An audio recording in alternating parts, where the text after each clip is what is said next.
Hunt for Greatness podcast. They're not labeled if it's left or right. So Nah, I'm just gonna dude. go for it. Just go for it, dude. I didn't know if there was. Is there left They're and right? usually labeled, yeah. I got Cameron Smith on the podcast tonight, ladies and gentlemen, a.k.a. Camboi Smif. And I'm super. This is his music video playing in the background. What's the name of this song? All That Ass or something? Rump. Rump. Just rump. Rump. You guys can find him on Camboi Smif on YouTube. And it's spelled exactly how it sounds. Camboi, B-O-I. And it's Smith with 2 F's. No, just 1 F. 1 F. Yeah. 1 F. Yeah. Got it, dude. I love my T-shirt, by the way. Hey, hell yeah, It's man. so soft. Looks good on you. I need to. It's like one of them shirts where you need to be a little buff, though. Like, I need to buffing up a little bit. You know what I'm saying? Thanks for the cornbread. Dude, no problem. I hope you enjoy it. You don't like cornbread? I'm just not eating like bread right now. Dude, me either, but I'm going to eat that piece of cornbread because you brought cornbread to a fucking hillbilly, dude, I don't want to disrupt your diet, man. Nah, dude. Yeah. I got to eat it. You don't have to. You can throw that shit away because that's what I was going to do. I was like, so you finally ate cornbread. Yeah, so I just started eating. I was actually, you probably thought I was joking. I was dead serious about it. Nah, I didn't think you were joking. No, about just eating like meat and salt. You didn't tell me that. Yeah, I said. You told me you weren't eating shit for like 48 hours. Yeah, so I said I was fasting, and then I said, then I'll probably break the fast and then just start eating meat and salt for the rest of my life. Okay, I did think you were fucking around because that's why I don't remember you saying it. I'm like, dead serious. Yeah, it's like I'm doing carnivore diet, man. Are you? Yeah. You have like fucking autoimmune stuff? I don't have. Well, I mean, maybe. I definitely have some gut issues, and they could just. I don't know exactly what they are because I refuse to go to a doctor. They don't know shit anyways. Right. Terrible people, most of them. Dude, I hate all doctors and I hate all scientists. Same. Well, this podcast is going to go really well. Yeah. But I don't know. I was thinking, I don't know. This could be like early signs of like diverticulitis or Crohn's disease, ulcerative colitis, like all these things that have like really overlapping symptoms, and all these different like incurable diseases. I've been following the carnivore diet, like kind of just reading a bunch of shit about diet for the past few years, and then carnivore diet. I keep coming back to it, and I keep trying it out a little bit and half-assed because it's like, God, this is so restrictive. There's so many foods I like that I can't eat anymore if I like actually do it. But when I have had these periods of time where I actually do it, I feel incredible. Like really? I feel really good, and like once you get past just like the initial period of like, I mean, same with like keto flu. You feel a little weird when you take out the carbohydrates and you adjust to like working on ketones. But once you do and you're in it, you feel like you're on cocaine. Digestion's great. Time. You sleep well, and yet it's jacked but up. It's a much like cleaner, consistent cocaine. Yeah, and not stomped on. Pure. Right. Yeah. So what did you just eat at Mission? I just had some brisket. Moist. Mm-hmm. Oh yeah. I love the moist. Oh yeah. I love the fatty brisket, dude. Yeah. So give me that fat boy. So what do you? So for snack, snacks type shit. Yeah, beef jerky, pork. I ate those today. 0 carbs. Yeah. It's just pork fat fried. Right. Yeah. I mean, I make sure I try to get like I really like the Epic brand, and it's just like numbers. It's like 3 numbers, like 1305 or something. Oh, okay. And they're like non-GMO pork, and it's literally like you get like the Himalayan salt. It's literally just the pork skins, Himalayan salt, and it's rendered in pork fat. Like, do you know where Eagle Island is? It's like a big farmer's market over the bridge. Like when you go over the bridge towards Leland, you bear off to the right. It's like, never heard of it? I feel like I've heard of it, but I don't know what you're talking about. So they sell a bunch of oysters. A lot of people go there to get oysters and seafood, but they have slamming ass beef jerky. It's like Amish beef jerky. Okay. I get the spicy kind, but I'm sure they have just regular. It tastes like filet mignon fucking beef jerky. Yeah? It's really fucking good. It's expensive, dude. It's $10 a bag, but it's a decent sized bag. Because I ate keto for a long time, and then... I'm all about expensive meats, dude. Dude, okay. Well, let's talk expensive meats because I love steaks. Okay. Like, I fucking... All right, what's your favorite kind of steak? What's your favorite cut? Dude, for the longest time, like, growing up, my mom kind of got me on to being, like, a filet mignon guy. But same. Truly, I've come around. I fucking love ribeyes. Like, ribeyes, yes. Bone-in ribeye, the cowboy ribeye, the tomahawk ribeye. Especially you can get some, like, dry-aged 45-day ribeye. Oh, my God, dude. You gotten anything from True Blue yet? Any meat? I have. I got their, like, $100. Did you? Yeah. How was it? Because I think I got the one below. I might have got the $100 one. I didn't get the $100 one. I got like 75. I don't remember what it was. It was a ribeye. Yeah, it was good. I feel like and I hate saying this because True Blue's local and they're great, and They are great. I don't want to talk them down, but truthfully, You can cook a better one. I do feel like I can cook a better one. Same. And there's only one restaurant that I go to and get a steak that I'm like, honestly, I don't think I do it as good as them. Where is it? Ruth's Chris. Oh, I've never been there, dude. Really, dude? Nah, I've never for a fucking chain, been there. It's incredible. Like it's like they're just very quality consistent with it. And you get the ribeye. Yeah, I got the ribeye. I've only been twice to my recent years, from my memory. I got a regular ribeye the first time, and I got the cowboy ribeye this last time. The cowboy, what is that? It's a bone-in ribeye. It's just a shorter bone than a tomahawk. But the tomahawk's the huge, yeah. like Fred Flintstone sized. So you can, like, here's my experience with buying steaks around here. True Blue is always a hit. Like, if I go buy from their butcher shop. Okay, so you go onto the butcher there. Yeah, I go to do the butcher shop because they give you beef tallow to cook it in your pan, and they give you, like, some gangster-ass salt that's so fucking good. It's like pure sea salt. Yeah, okay. And it's so good, dude. And they're $30. So the ribeye is not just the 45-day aged. It's the lower. Right. Not the one that's, I can't remember why the other one's so expensive. Wagyu? It's probably Wagyu. No, it's a ribeye. So the $100 ribeye you bought. Well, you get like, I think Wagyu ribeye. You can get that. Yeah. I've never had Wagyu. I've never had it. Yeah, Yeah, I've never had it. But their shit is so good. I definitely think if you think you can cook a good steak, go buy their ribeye, the cheaper one. The cheapest ribeye they got. Buy that one. It's $30 a pound. It's so fucking good, dude. So good. Yeah. Let me cook you a ribeye, dude. Okay, and then you got to tell. one. Yeah. I want to eat yours too. How do you cook yours? Dude, I love cooking it in the pan. I do cook in beef tallow. Cast iron. Just recently, I cooked one in duck fat, and I just saw. How was that? Great. I love duck fat and beef tallow. Because prior to that, I use like butter and avocado oil. Those, just kind of use those typically in the pan. But yeah, I think typically when I cook ribeyes, I would cook it in butter, and I'm just on this carnivore diet. I'm like, a lot of carnivore diets, they include butter. Right now, I'm just like, you know what, for now, just while my gut is sensitive and just seeing what's going on, I'm going with like strict lion diet level, which that's literally like ruminant animals and salt. Like, I'm not even messing with seasoning so much. And so, yeah, typically just in the pan with whatever fat I'm using. And right now I'm just salting it, but I typically I'll cook you one like that. Pepper. I usually season with cayenne pepper, salt, a little bit of the Montreal, a little bit of Montreal on there. But I feel like the cayenne pepper is really what it just makes a difference. I love cayenne pepper. Like when I just barely put any on there, but it gives it a little bit of kick. But I smoke it on that smoker for an hour. And then I take it from the smoker to the cast iron skillet for 2 minutes, like super high. Yeah. Usually in butter. But if I get them from True Blue, which I will because I'll be trying to impress you when you eat one, and I'll cook it in the beef tallow. Like, even when I put it on the Traeger, I'll spread the beef tallow on top of it. Yeah. I'm sure yours is going to be better than the one I cook for you. It's fucking good. I literally, I just like get the pan hot, sear it on both sides for like 2 minutes. Medium rare? Rare, medium rare, yeah. Okay, perfect. I got that to a science. Yeah, I'm going to cook you one because I like people that appreciate steaks. If you don't appreciate steaks, I don't want to cook you a fucking steak. Like, I wouldn't even cook my old lady a steak if she didn't live here. Because when I first met her, she was like, oh, I like them well done. I was like, oh, well, you can eat or starve to death because I'm not fucking Dude, it actually like elicits serious anger in me when people are like, it offends the shit out of me, dude. Anything past medium rare, like medium, well done. What's wrong? And then you're going to ask for some ketchup after that? You piece of shit. Oh, God, it infuriates me. I cooked my buddy one. He's a medium rare, and he asked me, did I have any ketchup? I was like, fuck no, I don't have any fucking ketchup, asshole. That warrants beating someone's ass. Like to a pulp. I wanted to kill him and bury him in the backyard. I swear to God. But I just appreciate a steak. Yeah. And like these steaks are a pound. So like you can just eat a steak with no side or anything and then you're good. Oh yeah. Yeah. I mean, I sat down with probably about a pound bone in. I only ate half of it. Because right now my stomach's kind of small from doing that 3-day fast. So you went 3 days? Yeah, 72 hours and I broke the fast. Just water. Coffee? Yeah, nope, just water. I'm off coffee now. I'm no caffeine. I feel great. Really? Great, yeah.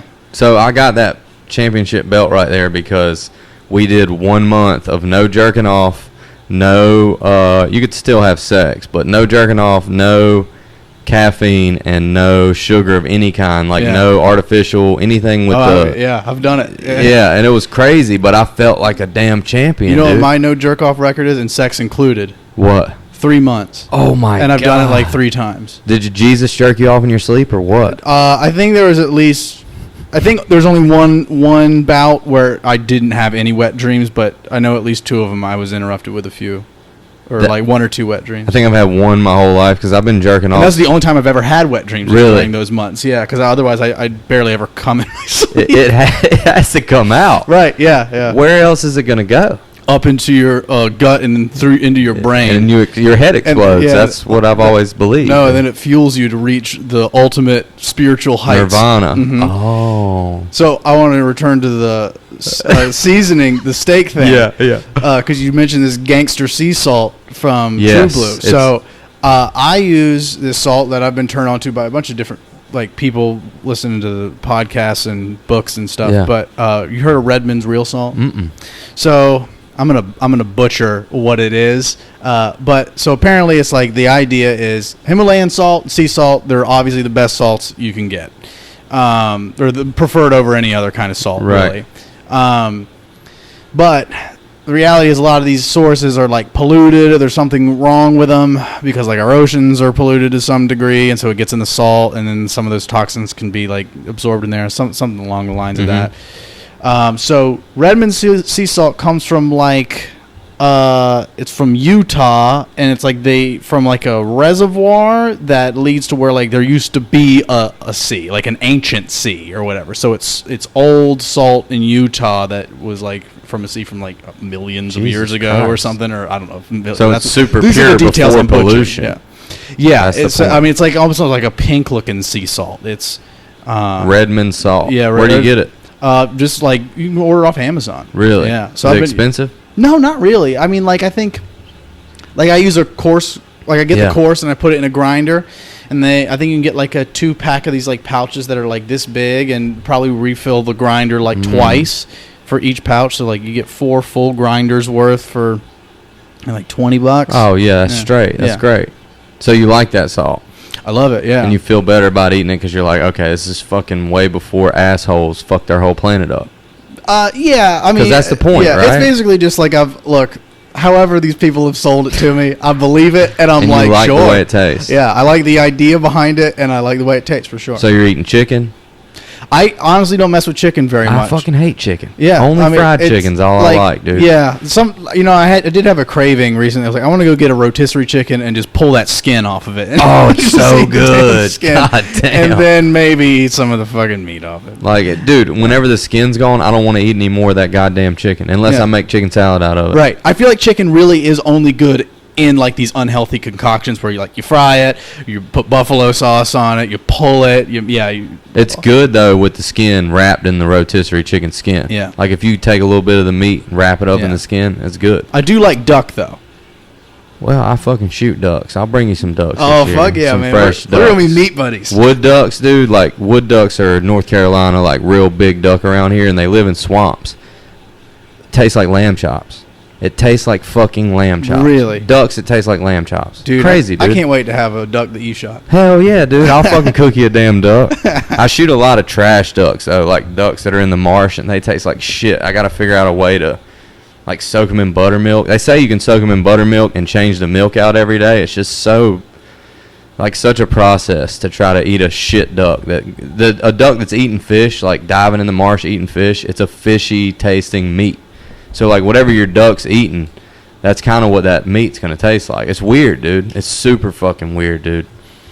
Ducks are, like, people think, like, oh, I see ducks everywhere. Like, duck hunting's probably easy. Dude, it's hard as fuck to shoot a duck.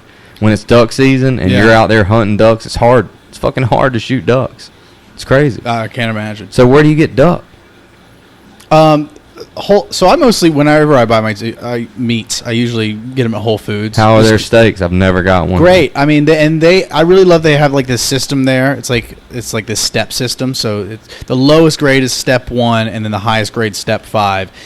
And if it's step 1, there's already like at least 100 plus like things that cannot be wrong with the meat, and I know like it can't have any antibiotics or hormones, and that's so like one's the best. One's the worst quality, and it already can't have that stuff in there. So like one, I'm saying already has all these things, and then I know and then around step 4 is where it's like completely pasture raised, or it's like mostly pasture raised, and step 5 it's like organic, grass fed, and pasture raised or whatever. But like, yeah, so like I try to get the higher quality stuff when I can. And when it's available, and I'm not like kind of having to spend frugally at the grocery store. But otherwise, I mean, even when I get like the step 1, like a lot of those bone-in ribeyes that I buy, they're usually step 1. But mostly red meat's what you're going to be eating. Yeah. So what even meat? So pork. You'll eat pork I'll a eat little pork. bit. Yeah. I'm not a big fan of pork. I like pulled pork, but like... Right. I love like a nice barbecue sandwich. But usually when you're doing pulled pork, you're going to have something else in there vinegar, with it. Yeah, something, you know, like when I smoke a pork butt on that grill, and it's so good, but I coat it in dry rubs, and I try not to use sugar as much as I can. Like, you ever heard of Flavor God seasoning? Yes. So that's no sugar in that seasoning. I don't know what the fuck else is in it, but there's technically no sugar. That's what I used whenever I did that jerk-off session belt. When I won that wrestling belt, I used all that crazy shit. I did feel great. How long? So you've been doing carnivore for like a week? Yeah. Because I saw you. And I have done it, and I've done it before. I think the longest I've gone purely on it is 2 weeks. And this was back in 2018, and that's when I really experienced like, oh shit, this is like for real. This is really. Do you good. feel like an animal, kinda? Like, do you? I honestly do like feel like wolf-like predator, where it's like, it's like anxiety and depression just leaves, and just you have this like very robust energy from the moment you wake up to the moment you go to bed. What the fuck, dude? Yeah, I mean, I've now read so much since then to where like I more thoroughly understand why that's the case. Why is that the case? If I try to go through the details, I'm going to butcher them. But it's basically this: it's this idea that human beings definitely should be eating meat, and a lot more than we've been led to believe, and that while there's probably a lot of like plant foods and fruits that we can digest fine and aren't so problematic, there's also a wide, like there's a spectrum of plant toxicity.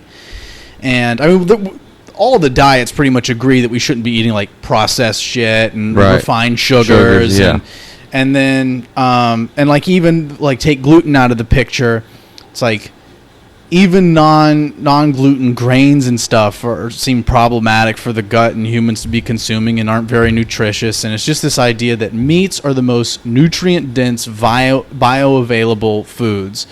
And they have zero, like if you do carnivore, it's a zero-carb diet. So it's kind of got that thing that point that the ketogenic diet tries to make. It's like, look, just reduce the carbs so you can start operating on ketones rather than glucose, because you'll feel better just doing that. And then also, it removes like this issue of like hyper palatable foods, like, you know, these snacks like Oreos and like candy and all this stuff that's so common, and just like sugar slipped into all sorts of stuff that makes you addicted to eating, and bread and the way you digest that, and it just makes you want to eat more than you need to, and it makes people fat and makes them sick. And so it's just it's the ultimate elimination diet, where it gets rid of anything that could possibly be problematic for people. And it's predicated on this idea that, look, all this science behind why people say red meat's bad for you and causes cancer or gout or hypertension or, you know, saturated fat, people still believe that's bad for you. You know, it's like, it's just debunking every single one of these points. Like this book I just read that I feel like was the most thorough single piece I've read. It's called The Carnivore Code by Dr. Paul Saladino.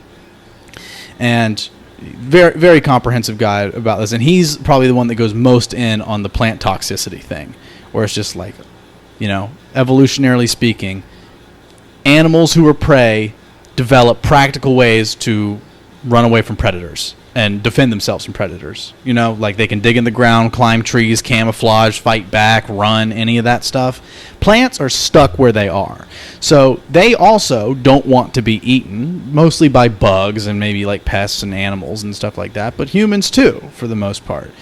And so they develop like various forms of phytotoxins, like little toxic chemical properties, so that if you eat them, they can make you sick, they can poison you, they can just start slowly damaging your insides to some degree.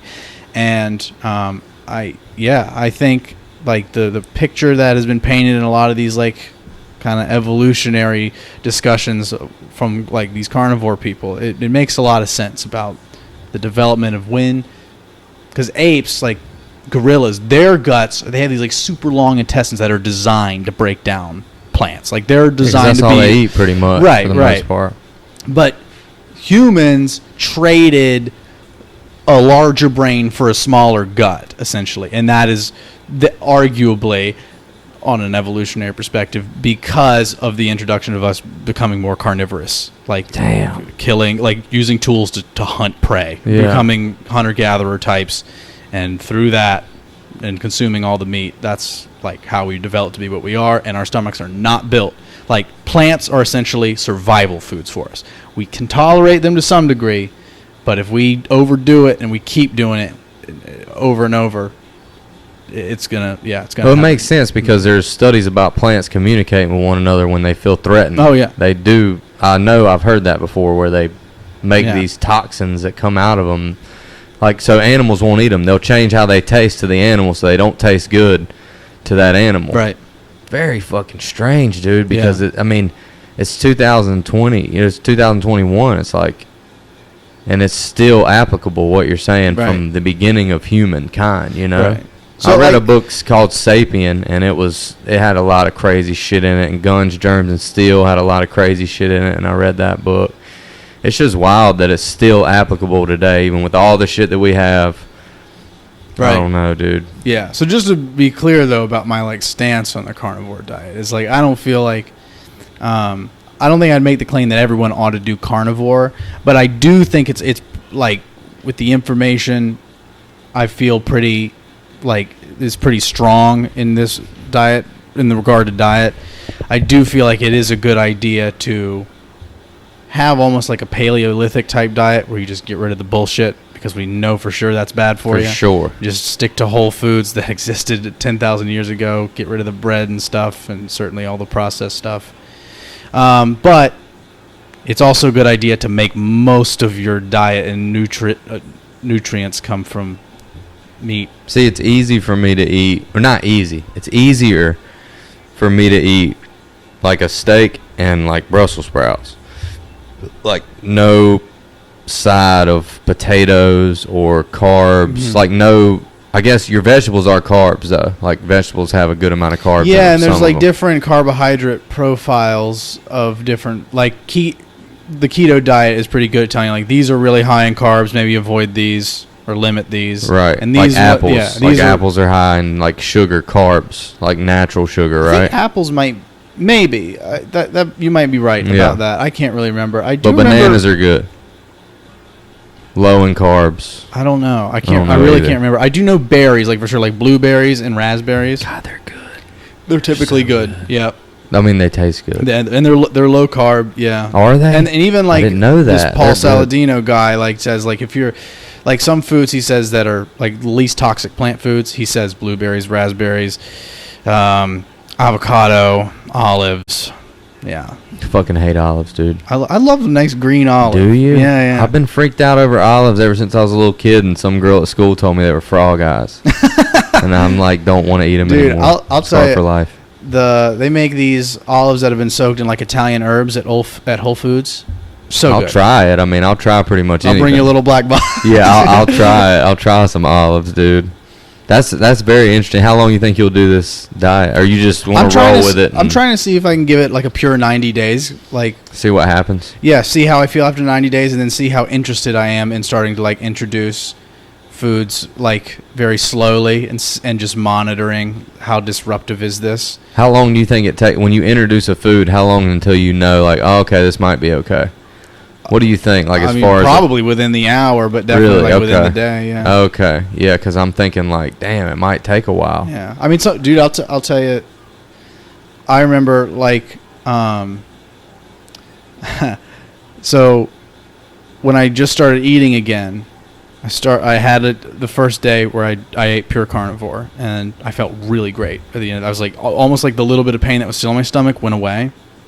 And then at the end of the night, I was like, I have stupid ideas like this all the time. I go, what if I went to Waffle House and got a blueberry waffle right now? Let's just see what happens. Let's see how I feel. So I got it, and immediately after I ate it, I felt so bloated. I felt so tired. I was like, God damn it. But then later, it seemed like I was digesting. I was like, all right, well, that wasn't too bad. I just felt uncomfortable. And I definitely don't feel like that energy like I felt. Yeah. It killed that energy. Do you intermittent fast? Yeah. So how many hours or what's your... I try to keep the window as small as possible. But I typically follow it in 6 hours. So like 12 to 6? Yeah. Or what? Or like, yeah, something like that. But it varies. Like sometimes I'll have my first meal at 12 and last one before 6. Yeah. Sometimes I'll have the first one at like 9, 10 a.m. and then have the last one by like 2 or 3. Yeah. It just depends on my day. So what are you eating for like your first meal? Like what's your first meal being like right now? I try to have 2 meals a day, and they're interchangeable. Like I don't. So you're just eating a piece of meat. Yeah. For your first meal. Just as long as today I had bone broth and leftover ribeye. Oh, you're about to be a goddamn ripped fucking caveman, dude. Oh, yeah. You are, dude. You're about to be fucking built like a brick shit. Yeah, well, I'm skinny now. I lost all this fucking fat. I lost like 30. That's what I need to do, bro. Yeah. I fucking fell off the wagon, and I'm just like, So once you stop eating bread and drinking sugary drinks and shit, I don't drink sodas, but I'll drink like some juice, because I got fucking kids, dude. They got all this fucking great food just sitting. That's terrible for you. But it's just like these little foods I ate when I was a kid. I'm like, oh, I want to taste that. Let me taste that. Like, oh, you got these little chocolate things. Let me taste these little chocolate things. Or you got some grape juice. I want to sip of grape juice. I'm like a fucking little kid. So they have all these foods that my old lady gets them all this fucking, like, such tempting food. And I'm like, God damn it. I find myself snacking on it. But it reminds me of you saying what you're saying about how great you feel. Like, I slept better when I did eat. Food tasted better. Like, it literally tasted better on my tongue than when it does when I'm eating a bunch of bullshit. Yeah. I was never tired. I'm tired all the fucking time now. So I forgot to tell you the crazy part about the Waffle House thing. So after I had that blueberry waffle and I had that feeling bloated, and then I was like, all right, well, then I went to bed and I woke up and I was sore. My whole body, like my leg, like as if I had like cramps in my legs, and then I've had back problems the past 2 days suddenly. Like, wow. Yeah, crazy. Did you have syrup on it and butter and shit? Oh, you went the full 9, of course, dude. Yeah. You stuck your dick. Really, I'm gonna go to Waffle House. You wrong dick that thing, dude. Yeah. So you've just fucking. Did you eat like a stack of them? No, just one. Just one waffle and some butter and some syrup, and that just. Oh yeah, it made me feel awful. I'm sure the syrup doesn't. But then I help ate just meat lot. the past 2 days. I feel golden right now. Really? Yeah, the pain's gone away. Damn, that's amazing, dude. Yeah. And it's probably not even there. So before, what made you fast? What made you start your 72-hour fast that you just did? You say you're having a lot of stomach problems and shit.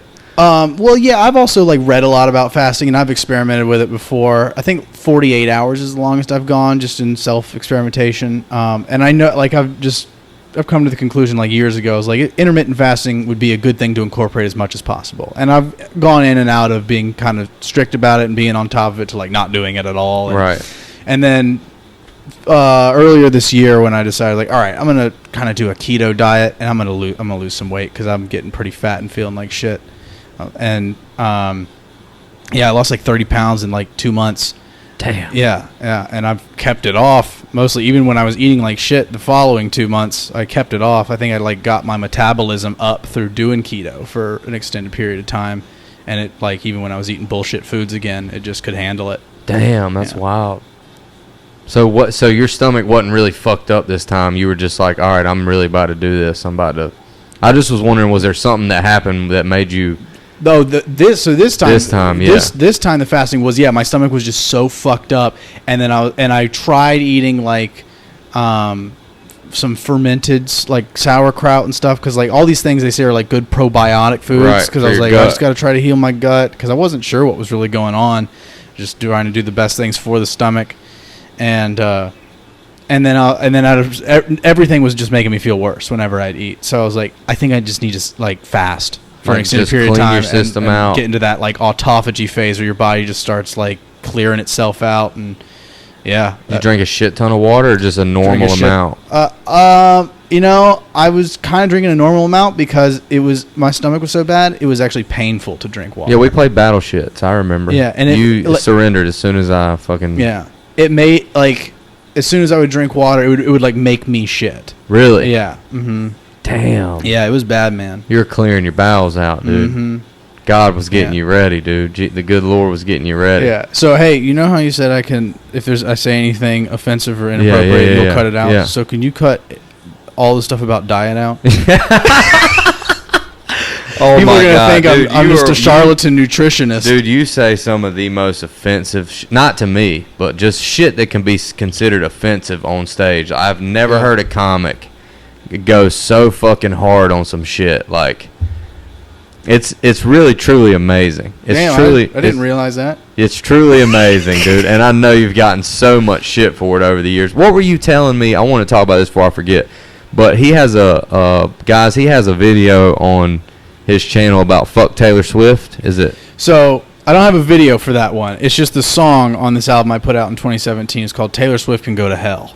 Okay. And the album was out for like 2 years, and then in like 2019, I was living in Los Angeles at the time. I woke up one morning and I had like 200 plus Twitter notifications, and it was like all these like teenage Taylor Swift fans on Twitter calling for me to be beheaded, and they're gonna kill me. Those and they're like violent little cunts. Reporting me to the FBI, telling me to kill myself. Dude, it was great, man. It was so. I was like, yes, the day has finally come. Because when I made the song, I like imagined. I was like, this would be the dream for this song. But for all of her fans to know who you are. Right, but unfortunately, like, I never make a splash. You know what I mean? Like, I make crazy shit. Most people, they take the high road, like, just ignore them. Just don't give it any attention. And I'm like, damn it, one of these days. I got them for a little bit, yeah. So what happened? So they just threatened me for a while, and then I like tweeted back to a few of them. I remember there was this one girl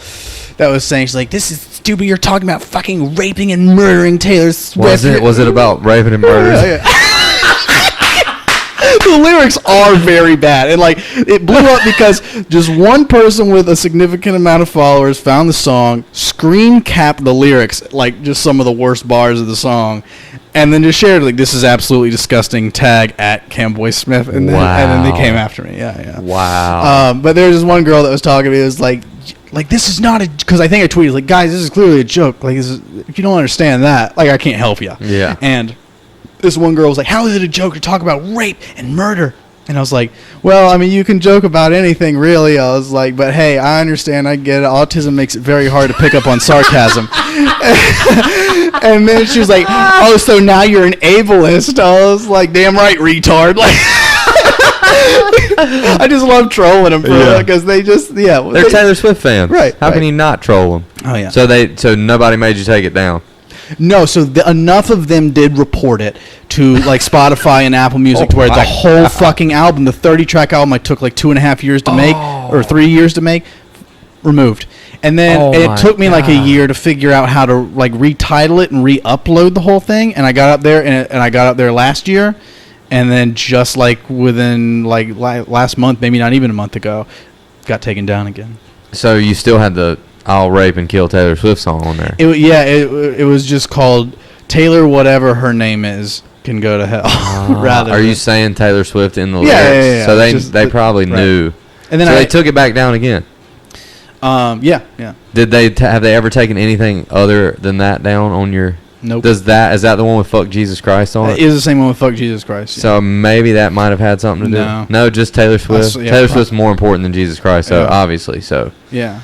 Damn. Well, because it's crazy because that Fuck Jesus Christ music video has like 60,000 views, and like majority of the comments are in support. There's definitely people that are upset with me and telling me I should find Jesus or whatever, and it's really funny too because it's like I'm not on like anyone's side of this thing. I just knew it would be funny to make this. You like to stir the pot a little bit. Yeah, well, I mean, I think it's just this idea. It's like saying offensive things it's interesting. Like, it grabs people's attention. So it's like, once you have their attention, it's like, say an offensive thing and then do something creative with it. So it's not as simple. Like, there's plenty of like fellow comics or whatever that try to label what I do as like shock value. It's like, fair enough, but it's well thought out. It's shock value is an aspect of it where I think most of it is satire. Like, it's the huge, larger picture. It's satire, and shock value is a tactic which I utilize. But I utilize a bunch of other like comic tactics too. I mean, I really admire the art of like comedy, and I like having fun with it. And I like, for the longest time when I was starting, I obviously love getting laughter, obviously. But as much as I love laughter, I also love gasps and like people booing me, walking and out like this. just being able to look at the sea of faces and see people like with their jaws agape, and people walking out sometimes. Like, it's funny because also too, there's like a meta experience which I think makes people who do enjoy it a little bit more. Where, like, imagine you're in a crowd and I tell a really insane joke, and it splits the room. There's the people that still really enjoy it, and you're one of them, and you're looking across the room and you're seeing a handful of people who are visibly upset, and you enjoy it a little bit more because Absolutely. of that. So it's like that's why I do it. It's like I'm not so much about my material. Like, I'm about using the material to create the experience. That's how I think about it. I would have never. I guess I don't do that same type of comedy really, so I never would have thought of it like that. Yeah, and the longest time too, and I feel like this is pretty. This is a fair. I don't disagree with this statement, but I don't go around saying it myself so much. But a lot of people would tell me like what I do is less stand-up comedy and it's more performance art, and like I see that.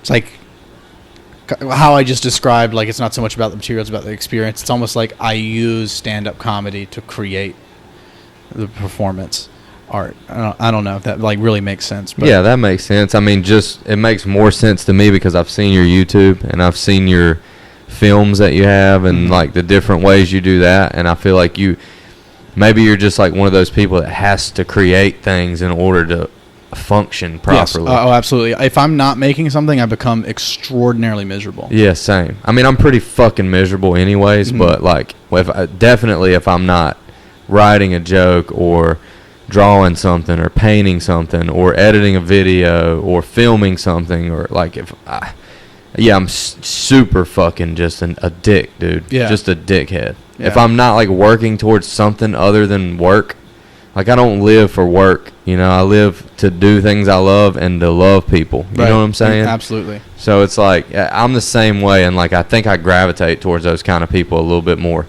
Like Jack Nelson, I feel like he's kind of the same way. Like he just like shit is just coming out, and he has to make or create. Got to put it into something, or else it's gonna haunt you. Yeah. A good number of comics. So I'm really glad that I tried doing stand up because I met so many cool people that are super creative and think outside the box and like take chances and say shit that they're just like, I would have never thought that I thought some of the things are funny that you talk about as subject matter. Really? Is there ever a subject that you've like, or you mean like something you felt like was off limits to you? Just something that I would never think that I could make a joke about. Gotcha. Like, it's just like you're picking out something. Like, I'm sure I've got like a couple little 9/11 jokes that I rarely ever even do, but like the George Floyd shit.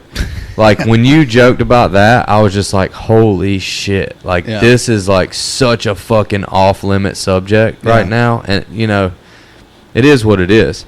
But I was just like, damn. It kind of made me think differently. When I heard you do that bit, it made me think differently about comedy. Like, there's really nothing off limits. People say, oh, well, you're a white guy. You can't do this. Because I just went on a podcast, and I went on their podcast to talk Spicy TV. And he was like, he was the guy that hosted was sitting in the audience when I did a show, and I was crowd working with him and his wife. And I talked to him after. He's like, you want to come on the podcast? I'm like, yeah. He heard me do a joke about thinking about being gay or sucking a dick or something like that. And I guess the way I did the joke, he was like, yeah, and you did that joke, man. And he was like, and you're a fucking white guy. And I was just like, oh. So, like, it's the same way I think about shit. Like, well, I'm white, so certain subject matter is kind of off limits to me. But it's kind of our own little box that we make. It's imaginary bullshit. Like, there's a way to do almost all things, I feel like. Yes. It's just how you do them. Yeah, I do not agree with the statement that there are certain things you shouldn't joke about. In fact, like that also I think is very central ethos, or very central to the ethos of like my comedy theory. It's like the things socially right now that people are saying is the case. You should not joke about these things, or these are serious subjects, like don't make fun of this or whatever. That is because that's going on, that makes me want to joke about it. One, for the challenge of it, because it's such a challenge. It's because it's like one thing to take a thing that's inoffensive, like, oh, I'm gonna make a joke about potatoes, all right? Because potatoes, you say potatoes, and that doesn't upset anybody, all right? And it's almost like you take a benign thing and then you make it ridiculous, and like that. There's an art to that, and I love it. And sometimes I have stupid jokes like that, but I think like the meat of what I do really is finding, all right, what are these like really taboo subjects like that are really hard to make people laugh at, because I love that challenge. Like, can I make people laugh at it? And can I how hard can I ride that line of like, oh, you ride the fucking line, yeah, dude, yeah, for sure. Yeah. So you'll see something come up. And do you write? Like, do you write jokes? No. You don't write them at all? No. Shit. I try, and I would like to. I would really like to start up that process, and I feel like I'm always like on the precipice of starting it up. But I don't write. That blows my mind. Yeah. Because when I hear your jokes, I'm like, oh, yeah, I'm sure he wrote. I'm sure he picked that subject out and wrote. So you just go up on stage and talk about shit and figure out what's funny. Yeah, I just like think about things. I think about their points. Like, all right, here's maybe how to start. Like, here's definitely where it ends. Here's how to start it. Here's kind of the premise in the middle, and here's some points. And then I just try to remember it to the best of my ability. And why do you look at a lot of people's reactions to your jokes? And when I can, yeah, in environments where people's faces are lit up. But like at Dead Crow, a lot of times, got the light shining in your eyes, you can barely see anybody. Yeah. And so like you got to go off just hearing them. But yeah, I do try to watch people for sure and figure out and then you kind of remember in your head what points work that time and the way you said it and all that. Yeah, and you always have to take each time with a grain of salt too, because it's so inconsistent. I swear, like, I think I was telling you this last time we talked at Sour Barn, is like, I will do a joke for a massive, attentive crowd, and it'll be a joke that I've done 10 times before, and 9 out of 10 of those times it crushes. And maybe even everyone before me, before I went up, crushed. So it's like, it's a good night. I'm walking into a good energy, and I know this joke crushes 9 out of 10 times. Go up, do it in front of this crowd. They hate every second of it, and also hate the rest of my act because I started. What do you think that is?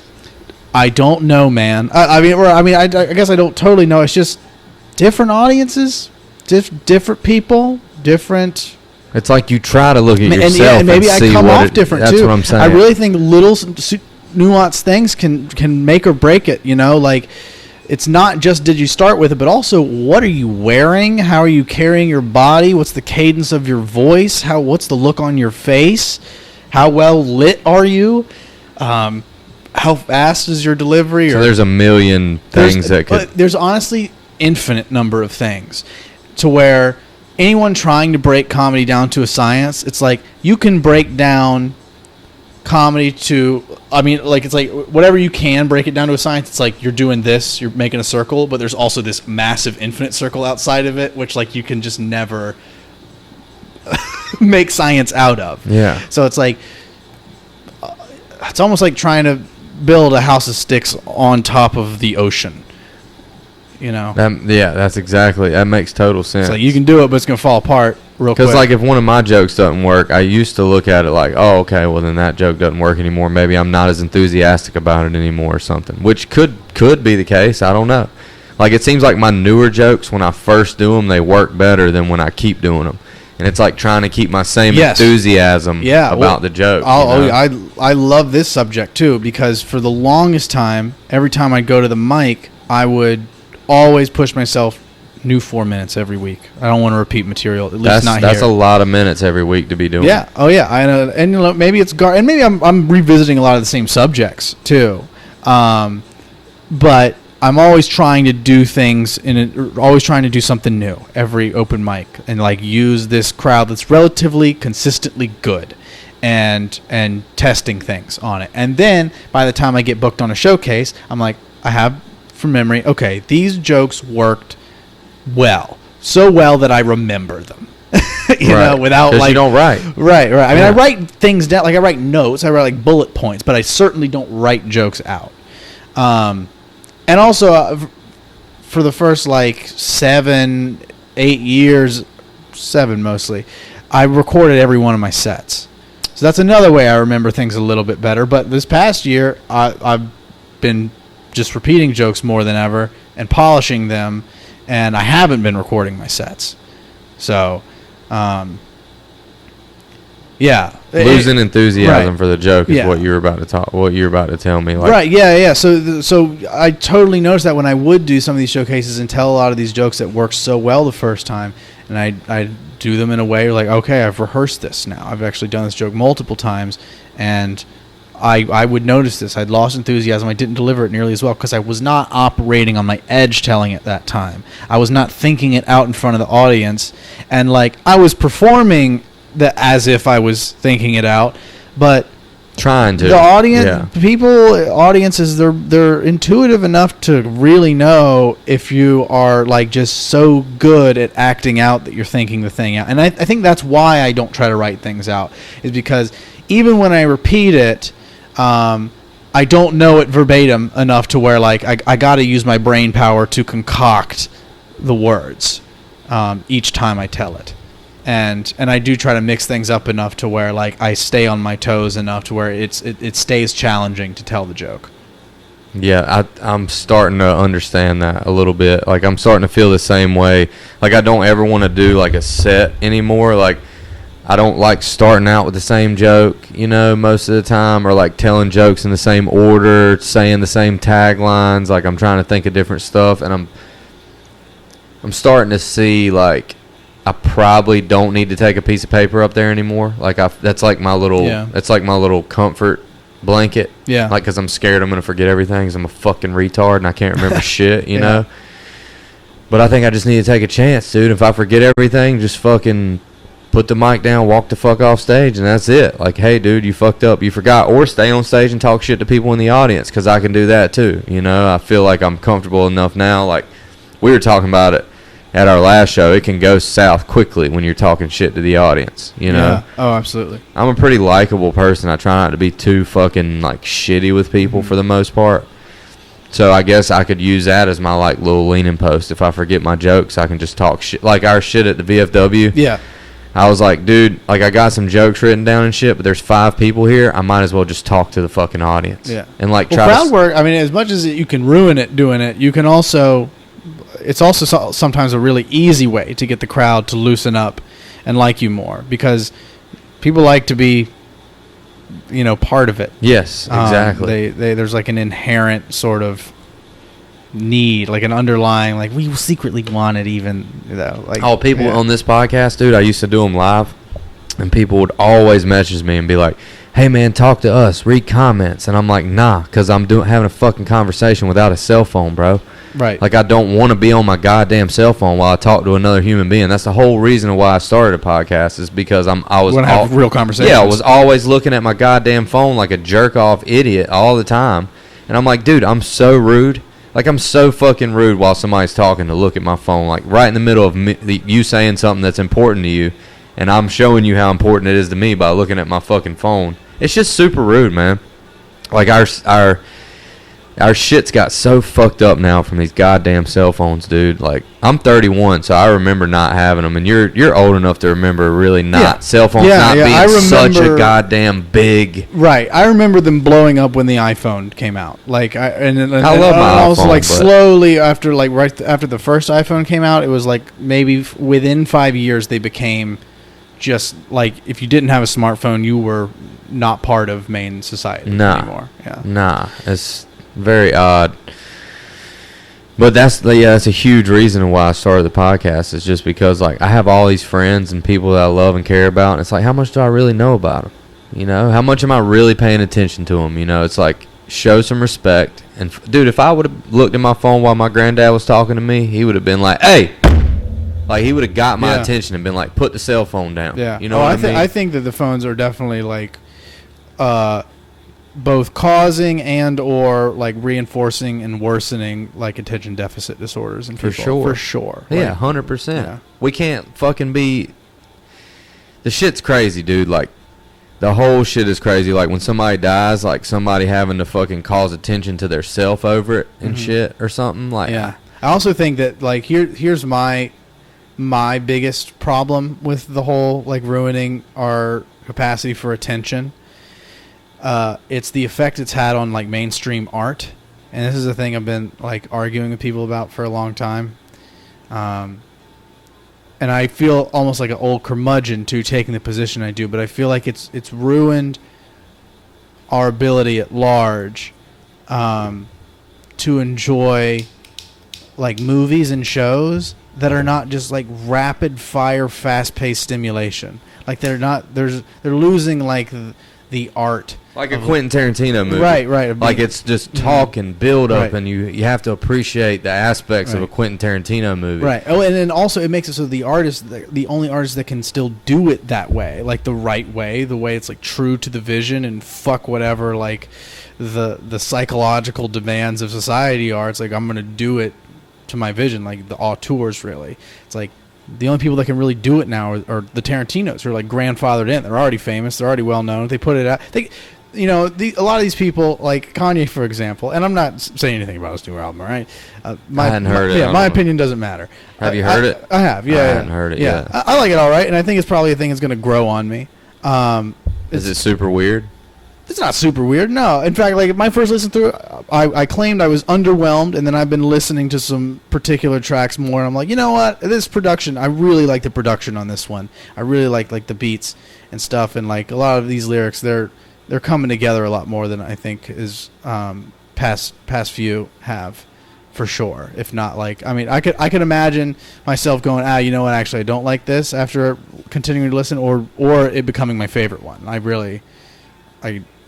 I got to keep listening to it. Yeah.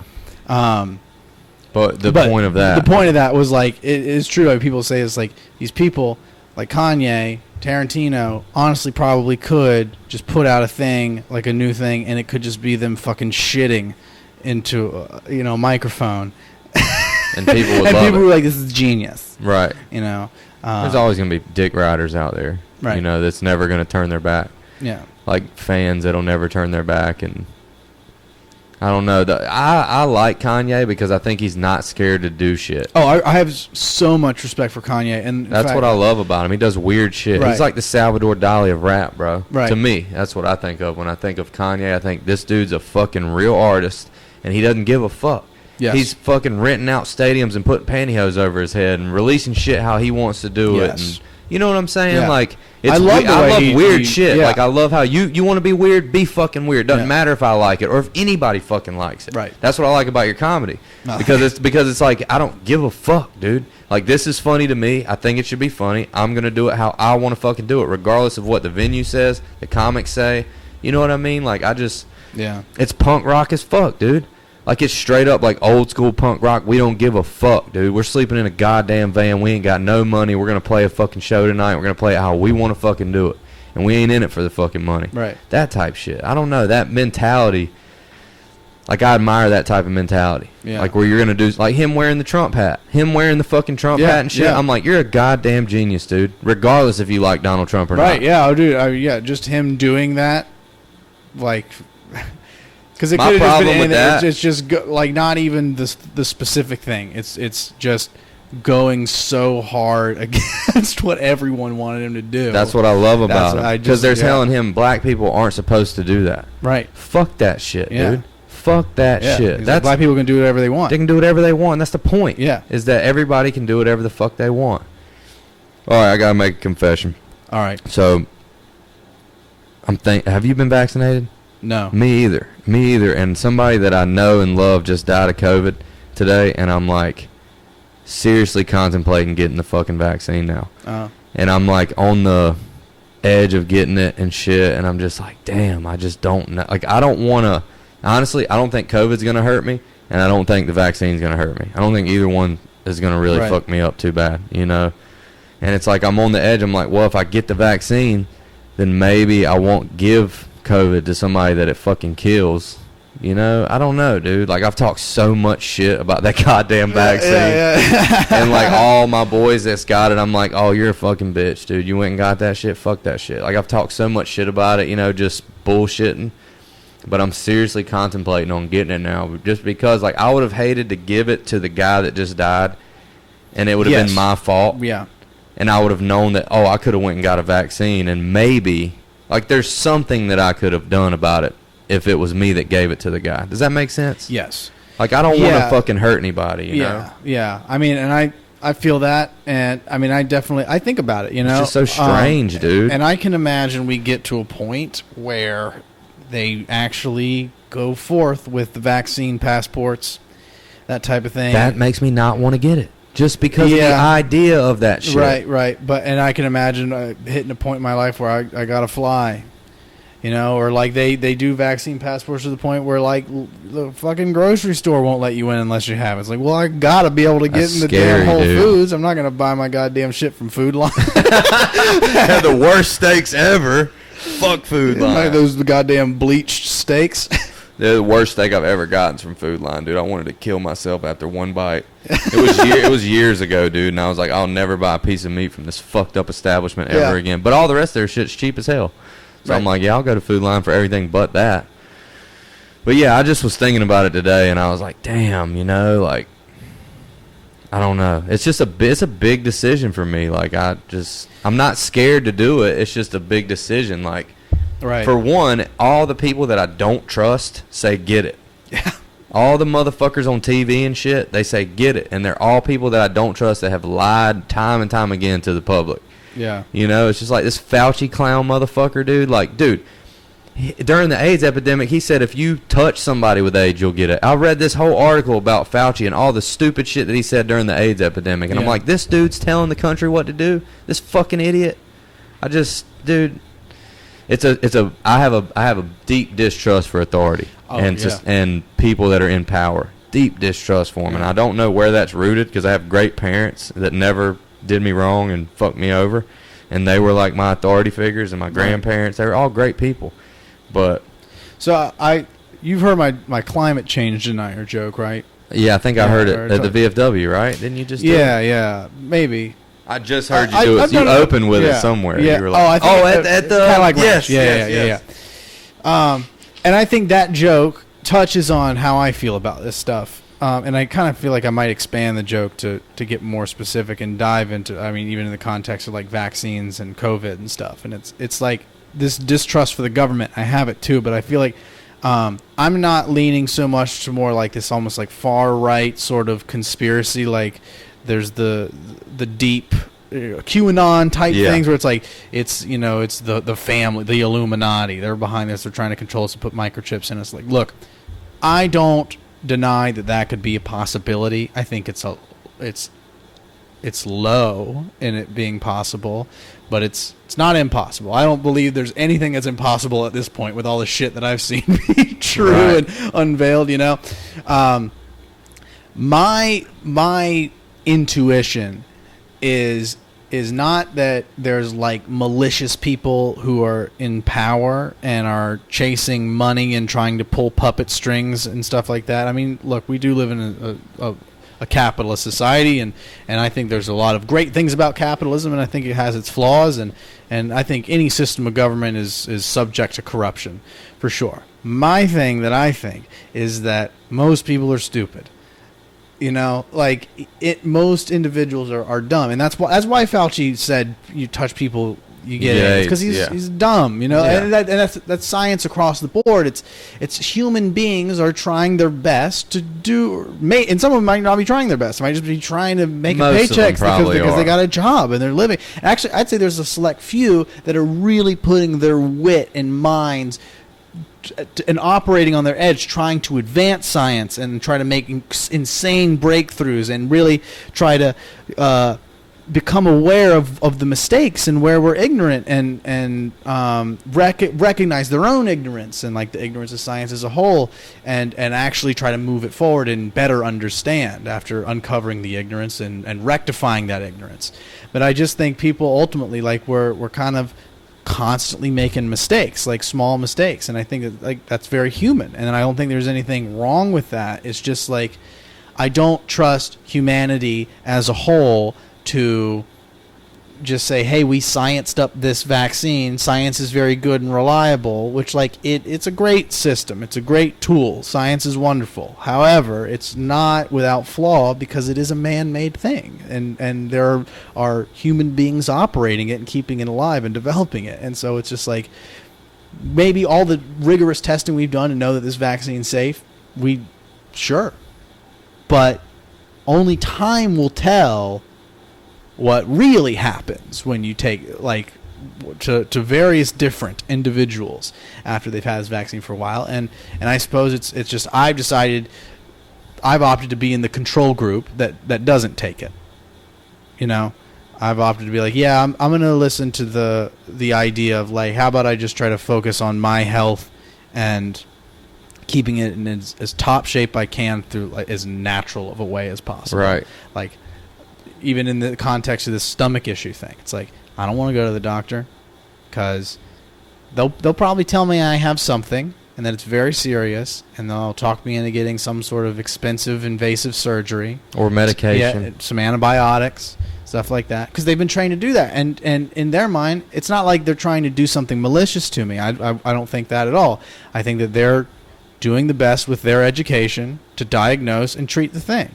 But I don't think that the system which educated them and the education they hold is perfectly up to date and is maybe the best thing to do. It surely wasn't modeled after your body, their system of education. Right. Everybody's different. That's why Right. COVID fucks some people up and some people don't even feel it. Right. I think there's just like, there's a utility to science, and then there's like an overdoing it. And so it's like things like the inventions of shelter. You know, there's a science to being able to build a house. You know, that's a great thing. All right, science gave us a very simple, useful thing like that. Then there's a overdoing it, where it's like making GMO foods. It's like, at first it seems like a good idea. Our foods are bigger, they're easier, they're more resistant to, like, bugs and stuff eating them when we're growing them. They grow faster. They're juicier. They're more flavorful. However, years of eating them, maybe these things are causing cancer. You know, exactly, because we're juicing well, you them say up cigarettes were good for you. Right. That's the whole shit that makes me iffy about it. It's just something as simple as that they used to say cigarettes are good for you. Like, oh, it's not going to hurt you. You can sit in a room with people smoking 1,000 cigarettes.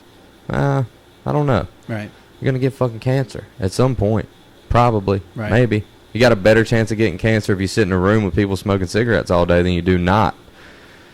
Right. And I certainly, look, I don't believe for a second that I'm 100% right about anything I've said. From carnivore diet to now, you know, even about comedy. Like, it's just, I'm doing my best to formulate, like, what my intuition's telling me and acting on it, I guess. I think that it's important to, one, definitely admit when you're wrong. Two, admit when you don't know something. Yeah. You know, because, like, a lot of these people on TV, they won't say they were wrong, and they won't admit that they don't know something. Like, we don't know. That's my kid on this thing right here. We don't know what's going to happen to people that's taking the vaccine. We don't know.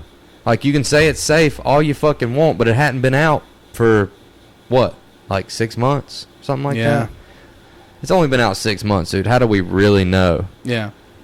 We don't. Nobody fucking does. Yeah. Not the smartest person on planet Earth. They don't know. Yeah. Well, there already does seem to be some things happening to a bunch of different people. Definitely some complications with it. I don't know, dude. It's a very, like, I feel conflicted inside about it. And I didn't until today, because I thought this guy was going to be fine. Like, he'd been in the hospital for 2 weeks. I'm like, and I was calling people. I'm like, how's he doing? They're like, oh, yeah, he's getting better. He's doing better. They're saying he's doing better. I'm like, oh, he's going to be fine. And then today he passed away, and I'm like, damn. You know, he had a heart condition. Is this like a friend of yours? Yeah, and he had a heart condition. How old was he? He was probably 55. Okay. Something like that. Yeah. Definitely older than me. He might be 60, but he was at least 55. Right. For sure. You know, and it's like, it does seem like people have some sort of health issue that end up dying from this thing. Yeah, typically, yeah. It seems like somebody, if you're overweight, like really overweight, doesn't really seem to fuck with younger kids, but now I'm hearing different shit. Yeah, oh yeah. There's the exceptions to it. There seems to be some very healthy people, supposedly, some younger people. It's really messed up. But I mean, it's also how healthy were they really? Exactly. We don't know. Um, It's a very strange fucking time to be living in, dude. Like, there's so much coming in, like, all the time. You're on social media, so it's just like so much. Like, I just posted a video of maybe you'll have something to say about this, but I just posted. I do fishing videos, so like I think I've told you this. So on my YouTube, I'll do a video a week of like catching a fish. I'll edit the video. I just posted one. My old lady, she's a fishing MILF. So like, yeah, I've seen your like. I think I like the most like recent one that you posted on Instagram. The most recent one. So I took the picture of her. Like, I'm trying to tell her how to hold the fishing rod, turn around in front of the boat, and I took the picture of her. And I'm like, this is the one. Like, this is the fucking thumbnail. I'm using this. I made an awesome thumbnail, and I've had the video uploaded for like 4 weeks, waiting on to drop. Like on a Friday, it dropped last Friday, and as soon as it dropped, dude, the thumbnail was changed by YouTube. Like, it was instantly, YouTube changed it. And I'm like, what the fuck? I didn't know YouTube changed it because I'm an idiot and I don't check my emails. So I go in there and I change the thumbnail back. It gets changed immediately. It won't let me put that thumbnail back on there. I'm like, what the fuck? So I go on my email and it says I've went against their community guidelines for nudity. So I'm like, well, she's wearing a bikini. Her whole ass is hanging out, you know. Well, here's the thing. She dresses like a hoe. I'm going to pimp her out on the internet. I've seen the picture you're talking about. Yeah. I tell her that. I'm like, if you're going to dress like a hoe, I'm going to fucking sell you on the internet, okay? So I post. Maybe you need to make a OnlyFans fishing account. Yeah, OnlyFans. Only fish. OnlyFans. Yeah. Anyway, so I post that picture. They keep taking it down. I make another one, and I put the donkey from Shrek over her butt. Like, over her donkey. I put the stupid-looking Eddie Murphy donkey. Yes. So I'm like, all right, they're going to rock with this. It looks like it's still up. I actually appealed them taking it down, and they literally sent me a message back within 24 hours and was like, nah. Like, nah. We're not letting you put that back up. So they had a human look at it because they said it was because of the algorithm. You can appeal it. So, I mean, of course I appeal it. I'm trying to get fucking thousands of views on this fucking thing. I need my thumbnail. Right. I need my clickbait. You know what I'm saying? Yeah. Anyway, so I post that video on Facebook, and it won't let me post it with the thumbnail. It keeps putting this stupid thumbnail of her, like something they took out of the video, like, automatically. Yeah. So I post the link, and I take my picture, and I post it underneath it. So it's the real thumbnail with the link above it. And I posted to, like 30 fishing groups on Facebook, because that's what I do with my videos. I just put, bro, these dudes are savages, bro. Like, dude, and I don't really look at my phone. I'm starting to get anxiety, and I click on them notifications. I'm like, who the fuck said what? And I'm looking at shit, and I'm like typing out responses, and I'm like, what am I doing? Yeah. I'm like, why am I responding? Like, I responded to a couple of guys. I'm like, bro, you old guys fucking kill me with the comments. Like, you're like 70, bro. Yeah, they're just sending really pornographic or like. They're saying comments. Really fucked up shit, and I'm just like, well, you had to know. Exactly. It's my fault, dude. Yeah. I put it out. I did it like that, and I realized today, and I'm like I knew it. Like, when you put out "fuck Jesus Christ," you knew. I knew. Yeah. And I didn't. The potential. I didn't. Like, I thought it through, and then I was like, not ready. Yeah. I wasn't ready for the comments, and then there was so many of them. Yeah. But I got 1,500 views in 24 hours. When I've seen, like, your Instagram post with the thumbnail or whatever, in my mind, and I really, because at first, like, I didn't know you well enough to know that was your wife. I was like, who's this chick? We're not married, but it's pretty much my wife. Right. And then, reason like, oh, okay, it's girlfriend, wife, or whatever. It's my baby mama. My baby mama, you know what I'm saying?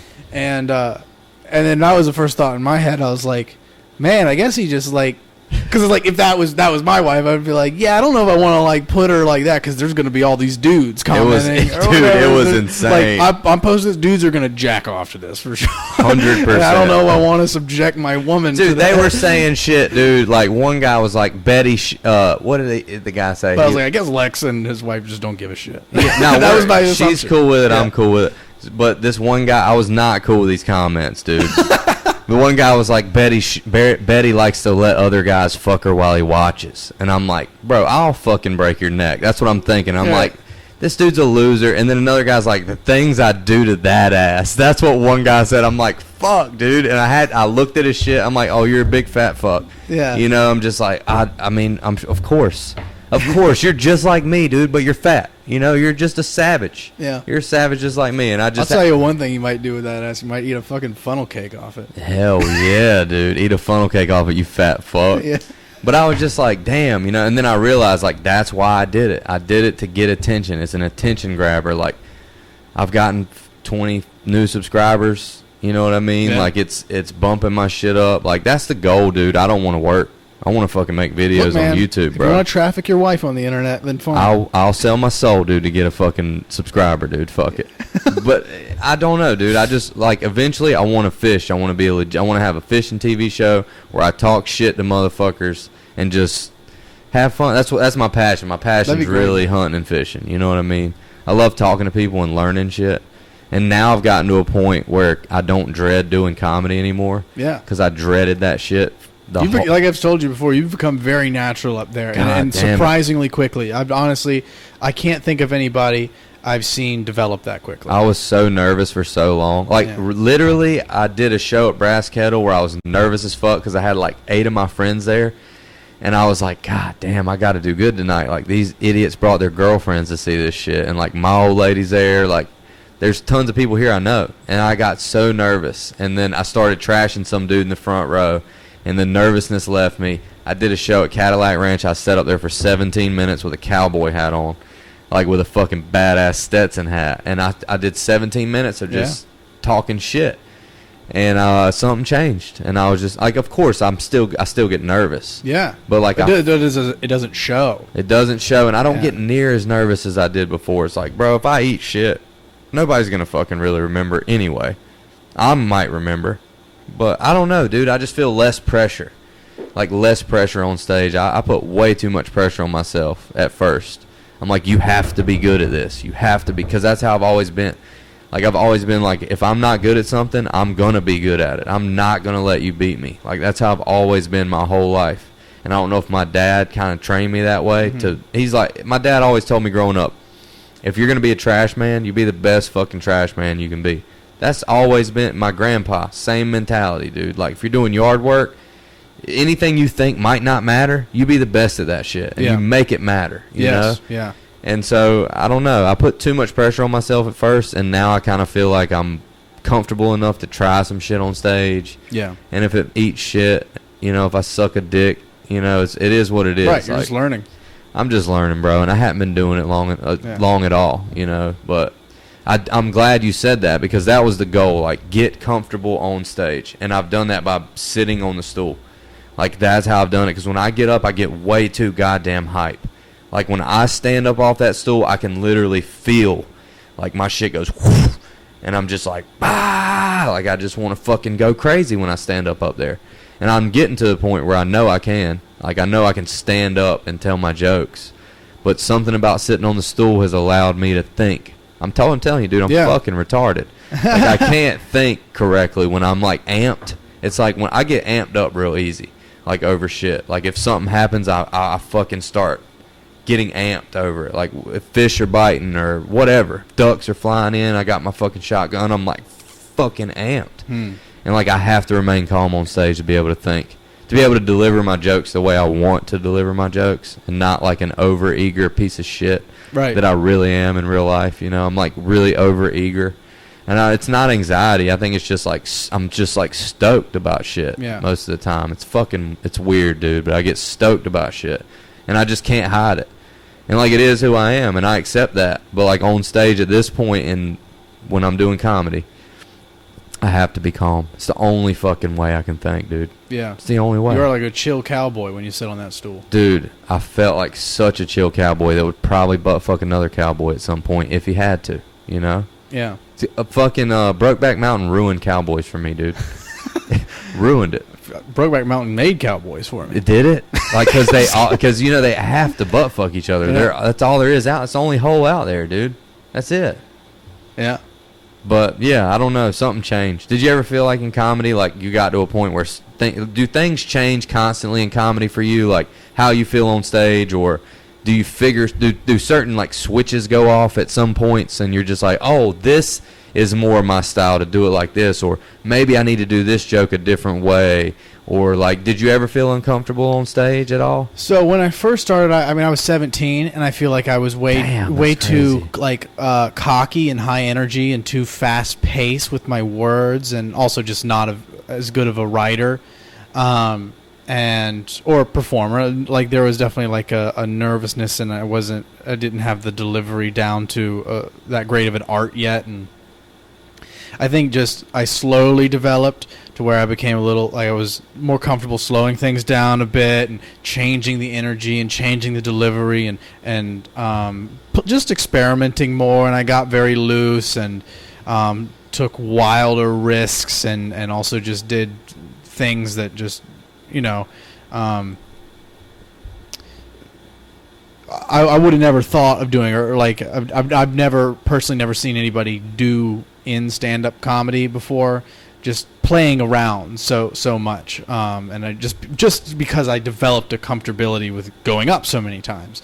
The biggest shift for me was, so I started in 2012, and then around 2017 I started meditating, and I'd say all the years leading up to that point, content-wise, my stuff started becoming, I mean, my stuff was always like fucked up and gross and dark to some degree.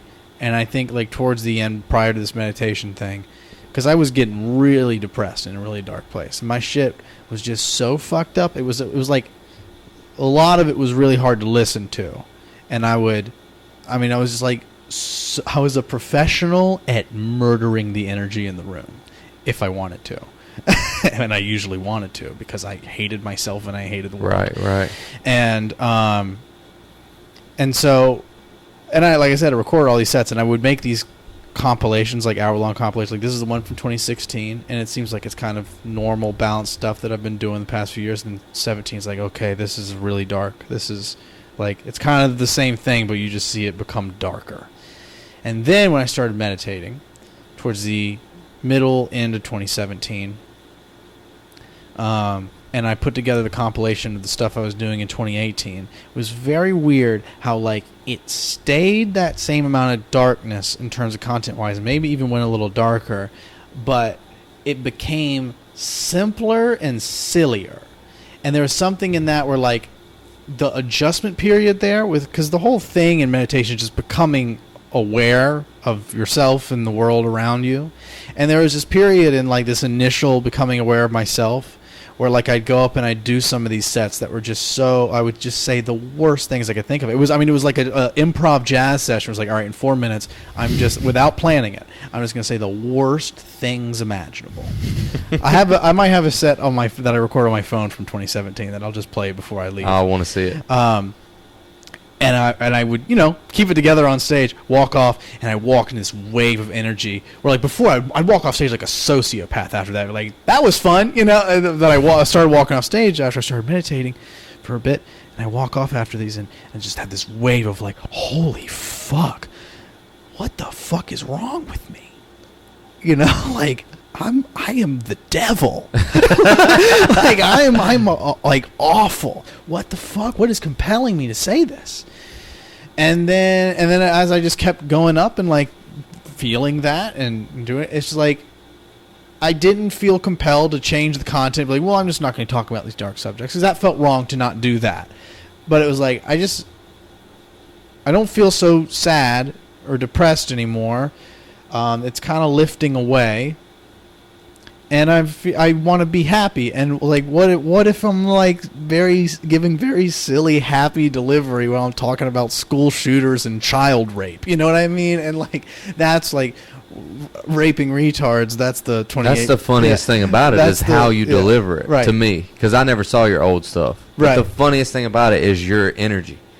Like how you look at the audience and your body language. I'm smiling and giggling while I'm talking about just the worst shit imaginable. I was dying at BFW the way you were looking at me in the crowd. You were looking at the crowd, and then you looked at me, and then you looked at Brad, and I just thought it was so goddamn funny the way you were looking. Like, you look so happy. Yeah. So it's just like a genuine attitude shift is really how to describe it. It's just like through meditation, I had this like real offstage attitude shift of just like, I don't hate the world so much anymore. Like, it's a beautiful opportunity to be alive.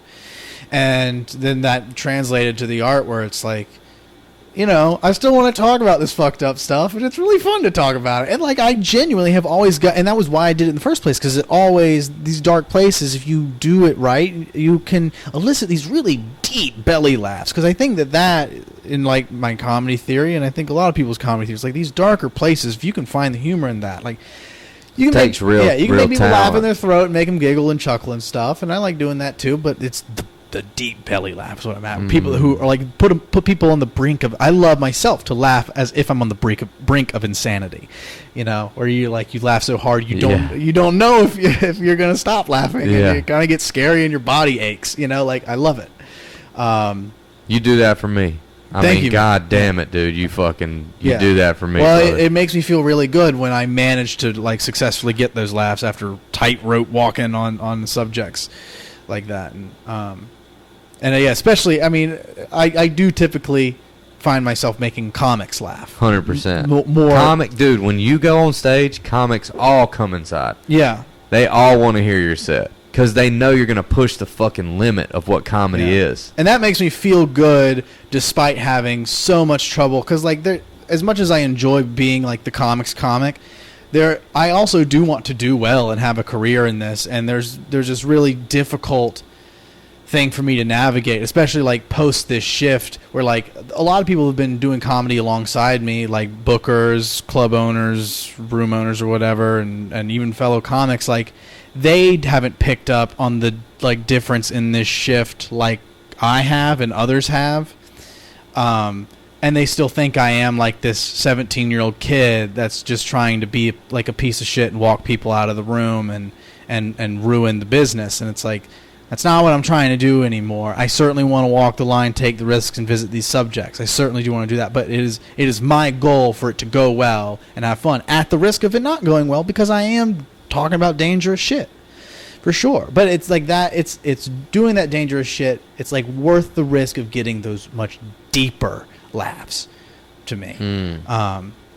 Because otherwise I think, you know, you play it safe, you can only make them laugh so hard. That's very true. That's very true. Yeah. Like, I have some shit that I've written. Like, I do a lot of writing, and I have some shit I've written I'm scared to do. And then I have some bits that I've written that are way out of my, like, what I would normally do. Like, I was talking to, do you ever run shit by other comics at all? Do you ever tell somebody a bit? Like, I don't typically like or to. a premise? Usually when I do, it's like sarcastically. I've never done it. Like, I've never, but there's one bit I have about Neil Armstrong, and I've been writing on it for, dude, I've never tried it. I'm going to try it at an open mic probably and just fucking see what happens. But, like, the premise is about, like, the first flag we ever put on the moon was blown over with rocket thrusters. Mm-hmm. And I just think that is so goddamn funny, because Neil Armstrong put the flag in and Buzz Aldrin blew that motherfucker open with rocket thrusters.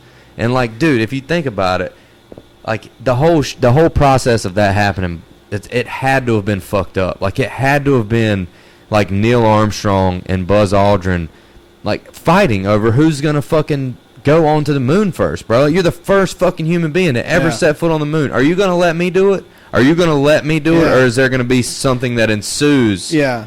You know, so I've written a lot about it. So it's what were you about to say? I can't remember who it is. I feel like it might be Brian Regan, but I could be wrong about that. I feel like there's some famous comedian that has a joke about this moon landing, and it's not about them fighting over who's going to go first. It's about the fact that both of them did get to walk on the moon, but there was apparently this third person that never left the craft. There is a third person that never left the craft. Right. Yeah. And it's like, can you imagine going all the way to the moon to not even get out and go walk around? Apparently, dude, from what I read about the third guy, is that he didn't want to get out of the ship. That's just what I've read. Was he scared? I don't know, but yeah, who knows?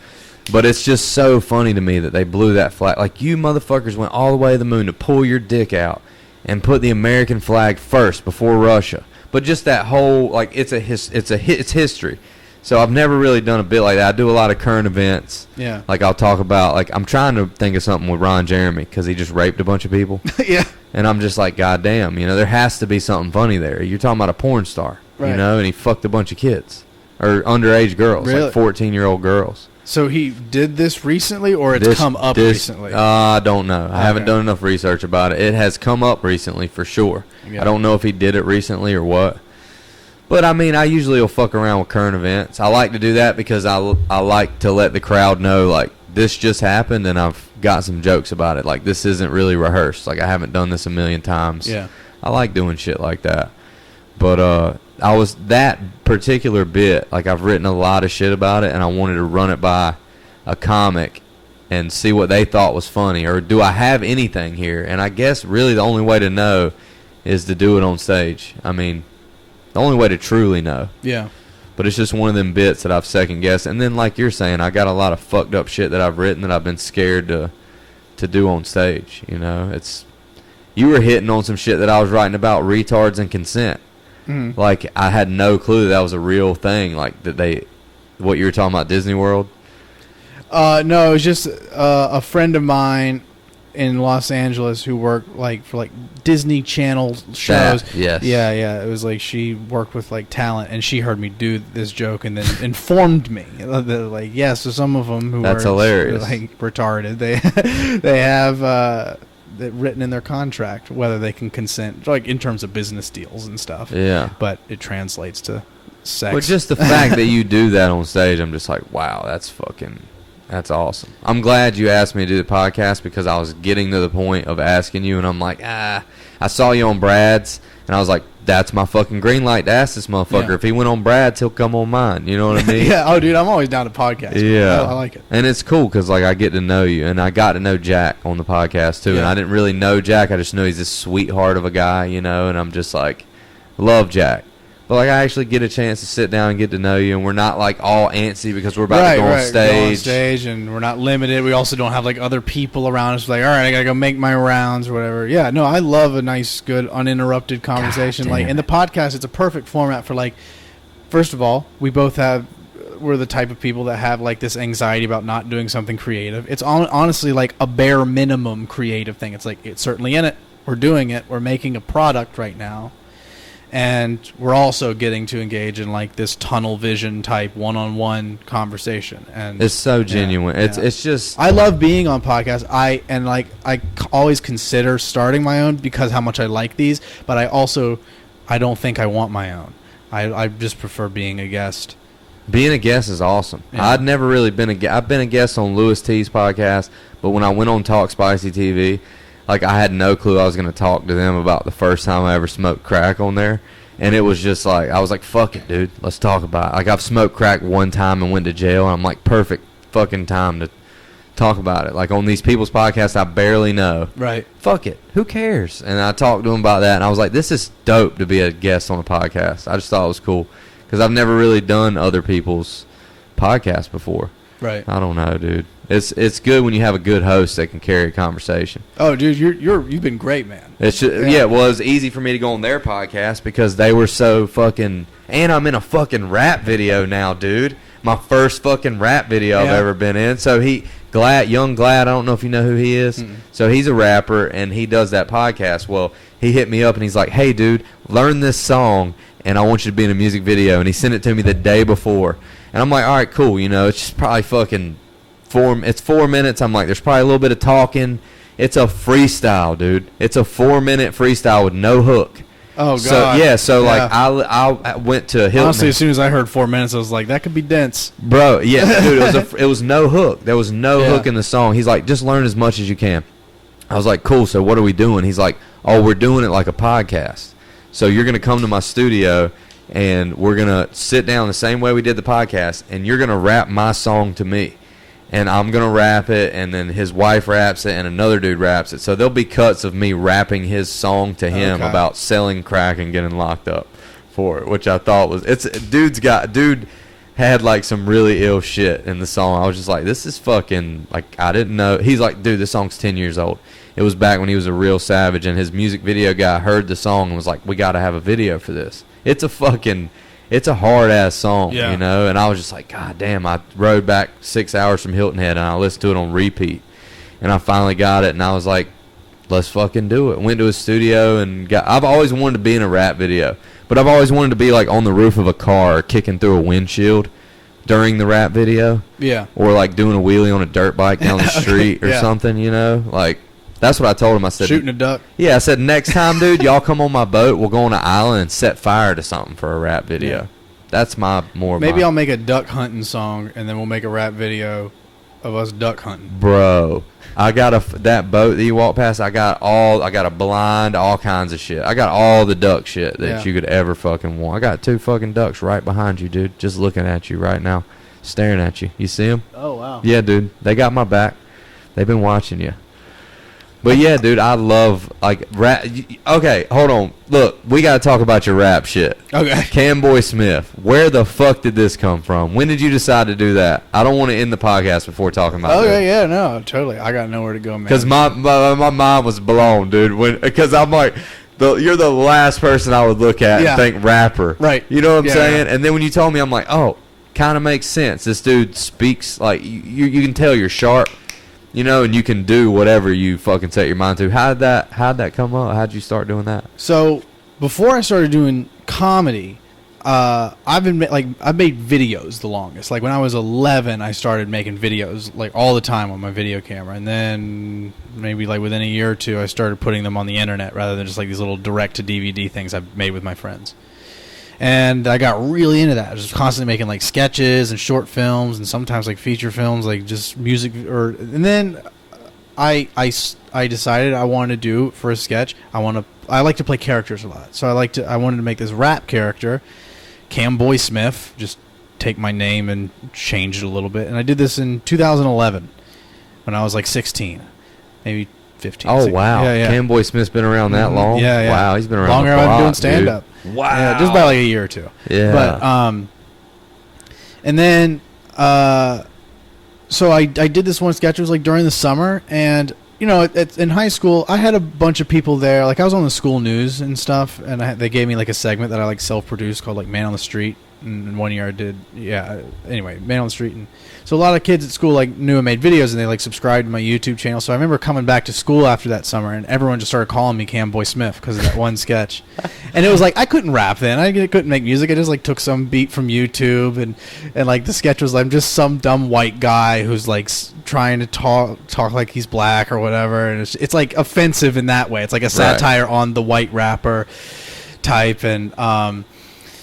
And like I think the single I was releasing in the video is called "Dim Binary Numbers," and I'm just rapping in 0 and 1's like 1001, and that was it.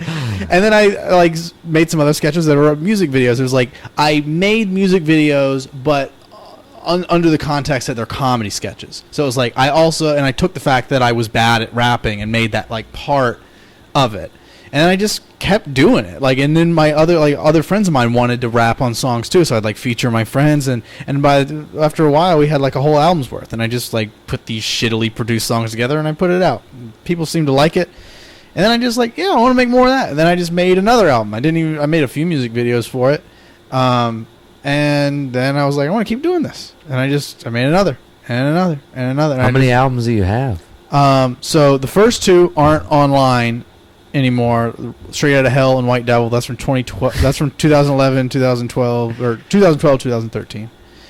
And then White Devil came out in 2015, and that was like my first kind of like popular-ish album. Yeah. And that was like I think Raichi, the second one, I started actually being able to rap somewhat.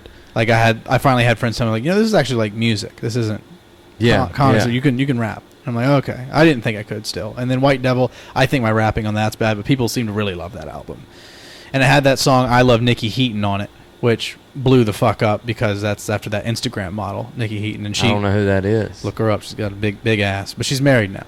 She's got a kid. Yeah, what's the song about? It's just I want to fuck her. Like I would love it. I want to eat her butt. It's like that's kind of what it is. And so I made that song, and actually right after the album came out, and she makes music. You fucked her? No, of course. No. Right after the album came out, her name's spelled really uniquely too, and she also makes music. So if you searched her name on iTunes, it was like just her one album and my song. So very quickly she found it and reposted it on Instagram to her like million followers. Oh my god! And dude. so that's how that album, like, people found out about it.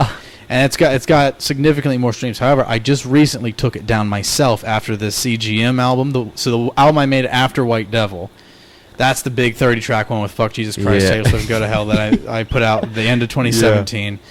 And so those two are now offline as well, except they're on like YouTube and my Bandcamp and stuff, but they're not like streaming on Spotify and Apple Music anymore. Because I took White Devil down because I don't like the goddamn album. It's old shit. And every time someone looks up like, hey, I make music, look up Camboi Smif, it's always the first stuff that comes up. So they're listening to shit I made 6 years ago, and it's kind of garbage in comparison to at least the stuff I made now, which is still maybe garbage to some degree, but not nearly as garbage. Right. Like I want people to hear my so better stuff. So you took down the one with all the streams on it. Yeah. Why? So you did that because you were embarrassed by it? I got tired of it.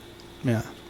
It's not embarrassed. It's just like, it's honestly, I think for the greater good, it's like a sacrifice. You're on another level now. Right. You don't want people to hear that. Right. And it's like, you can still find it. It still exists. It's just, it's not on your streaming service anymore. Okay. You can YouTube it still.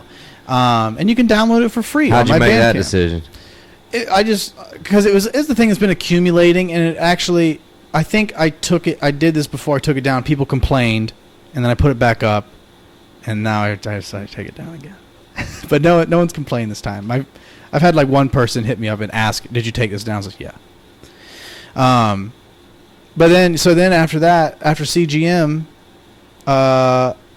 CGM, what's that stand for? It's cool guy mode. Cool guy mode. Yeah. CGM, I like it. And then that one, I was like, it's very lyrically dense. Like, I spent a long time making it. It was very hard, sick. It's around the time I was making really dark, fucked up comedy, and it was music that was along the same lines as that. It was like my most fucked up, darkest, like hip hop, fucking bars shit. And it's kind of unfortunate that album got taken down, but you know what? I'm like okay with it because I feel like the time between now and then, it's like now all the music that's out now is like post meditation, and it's stuff I can stand more behind content wise, and I'm like, this is more along actual music. More along the lines of it for sure. And so now it's I made 5 albums just in the past like year and a half. Holy shit! Yeah, after like a bout of like writer's block. I felt you like had Coronavirus and Coronavirus 2. Yeah, so I did the Girl EP in 2019. I don't even count that as an album, but it was like just 5 tracks. They're all little love songs. And I managed to make that while I was in Los Angeles. And then when I came back from LA, I was trying to make a movie. Black Hole fell apart because COVID happened, and also I hated what I had made, the first third of it that I'd made. And then COVID happened, and right in the first 7 days of quarantine, made Coronavirus in 7 days. 7 tracks, 7 days. Holy shit. Put that shit out. Then like I took like a week or 2 break, and I was like, I'm gonna make the Bad Boy album now, and that's an album I've been wanting to do for since White Devil. And just a concept, because I had this song on Raichi called Bad Boy. There's that music video still up, so stupid. It's just like I am intentionally not rhyming in it. And it's just like, I'm a bad boy, I smoke cigarettes and stuff like that. And so you made a whole album. I made a concept album of that, of bad boy. I love that album. It's probably my most fun album. Okay, I need to listen to it because I don't think I've heard it. And then after that, I made I Don't Feel Well, I Need Attention, 23-track album. Probably my 23 tracks. Yeah, probably my most unique album. It's got such a sound like scape to it. There's like just different pockets of genres. Have you heard that one? I think I have. I haven't listened. Maybe you've heard something. I've heard some. It does have God's Only Fans on it. I haven't heard that. Oh yeah. Okay. God's Only Fans. Elon Musk better buy me a Cybertruck. No, I haven't heard that either. Fat Butts and Whole Foods. I've heard the Rump. Orange Man Good, Green Money Good, Orange Man Bad. Yeah, that's on Coronavirus. That's right. Rump, that butt music video. I know that one. That's on Bad Boy. Oh, I like Rump, dude. So then after I love the video. Yeah. So good. So good. Yeah. And then after I Don't Feel Well, I Need Attention, I made Camerona 2. So like a year after I made the first Camerona, I made Camerona 2. And then after that, most recent album, I made Love Songs for Absolutely No One, which, I mean, I think is my favorite album. Really? Yeah. So you got a new favorite. Yeah. You're actually singing on this. A lot, yeah. Yeah, I've heard it. But the Cameronas fucking make me die when I listen to your songs on the Cameronas. I just love it. Yeah, like, I like them, so goddamn but I funny. like all three of the other albums I've made in the past year more. Really? Yeah. Okay. But you seem like you can do a serious song. Like you have a lot of serious songs that are good. They're like, I mean, even a serious song, I might throw some jokes in there. Yeah. But altogether, it's like, this sounds more like a genuine song. Yeah, than it really a comedian does. making music. Yeah, that's pretty fucking cool. How do you? Okay, I want to ask you one more thing. Like, what's your process of meditation? Because you keep talking about meditating and how it changed your comedy, and meditation has always interested me. Yeah. But I'm just retarded, so obviously a retard can meditate. So could you tell me how you do that? So I do a specific technique. I do transcendental meditation, and I did there's like a transcendental meditation organization of like people that are paid and trained instructors, and then they host these classes that you pay for, and it's just like you go for like a 3, 4, 5 day retreat where you just like I went to mine in Raleigh. Holy shit! And it's not like you stay somewhere really. It's like I stayed at my friend's house and went to these like 1 to 2 hour meetings every day over 5 days, where you just meet, talk about it, practice it. And by the end of it, you know how to do it. You learned a bunch of techniques, and then you find what works. It's just one. It's one specific one. It's a mantra. They give you the first day. They like give you. The first day they explain it, and then the second day you meet with your instructor individually, and you're supposed to like ceremonially bring like a piece of fresh fruit. Like I think I brought like a mango. Yeah. It was not ripe, and so I couldn't eat it, which I was like supposed to take a bite. Oh, you're supposed to take a bite of it. Yeah. And so there's a little ceremony, and then he gives you your mantra. It's some Indian word that's supposed to mean nothing to you. And so it's like a thought vibration. So you sit there, and it's 20 minutes twice a day is the practice. They tell you should do it right when you wake up, and then again sometime in the middle of the day, early afternoon. 20 minutes at a time. Yeah. Okay. You set a timer, or you pretty much know? No, they don't. You shouldn't set a timer because like when they go off, it's abrupt, and you want to like slide. And you don't want to think about your timer. Right. Yeah, so when I do it, typically, I just sit in my computer chair. It's a lot like this one, and I like face the clock that's up there, so I can just, if I want to check the time, just easily just open my eyes, look at it, or just shut them. And I've gotten good at just feeling out 20 minutes because I've done it twice a day every day for like 4 years now. Stuck with it. Yeah, 4 or 5 years. Damn, bro. Yeah. Oh, it's great. I mean, like, dude, once you get into it and you realize like how much different it makes things. Oh my like God, you feel the effects I gotta of it. Do it. But even mindfulness is great because I know how to do mindfulness, and it's more accessible. And What's the difference? Mindfulness is just a little less specific of a technique. It's like it's you're taking your attention and you're practicing just focusing on. Typically, it's the breath. You just sit there and you focus on your breath, and you let thoughts come. And if they come, you notice it, and then you try to bring your attention back to the breath. And every time you notice it, it's good. It's part of the practice. It's like a bicep curl for the brain, as they say. Oh my God! So it's like insane. you train to get like that muscle that is your central attention. You're just training it, and you're doing the same thing with transcendental meditation. It's just rather than the breath, it's this thought vibration mantra, and it's the transcendent element that they say separates transcendental meditation. What does that mean? It's just that you go deeper into this state of like, because you focus on your breath long enough with your eyes closed, and if you once you get into it, you almost kind of lose sense of self and body.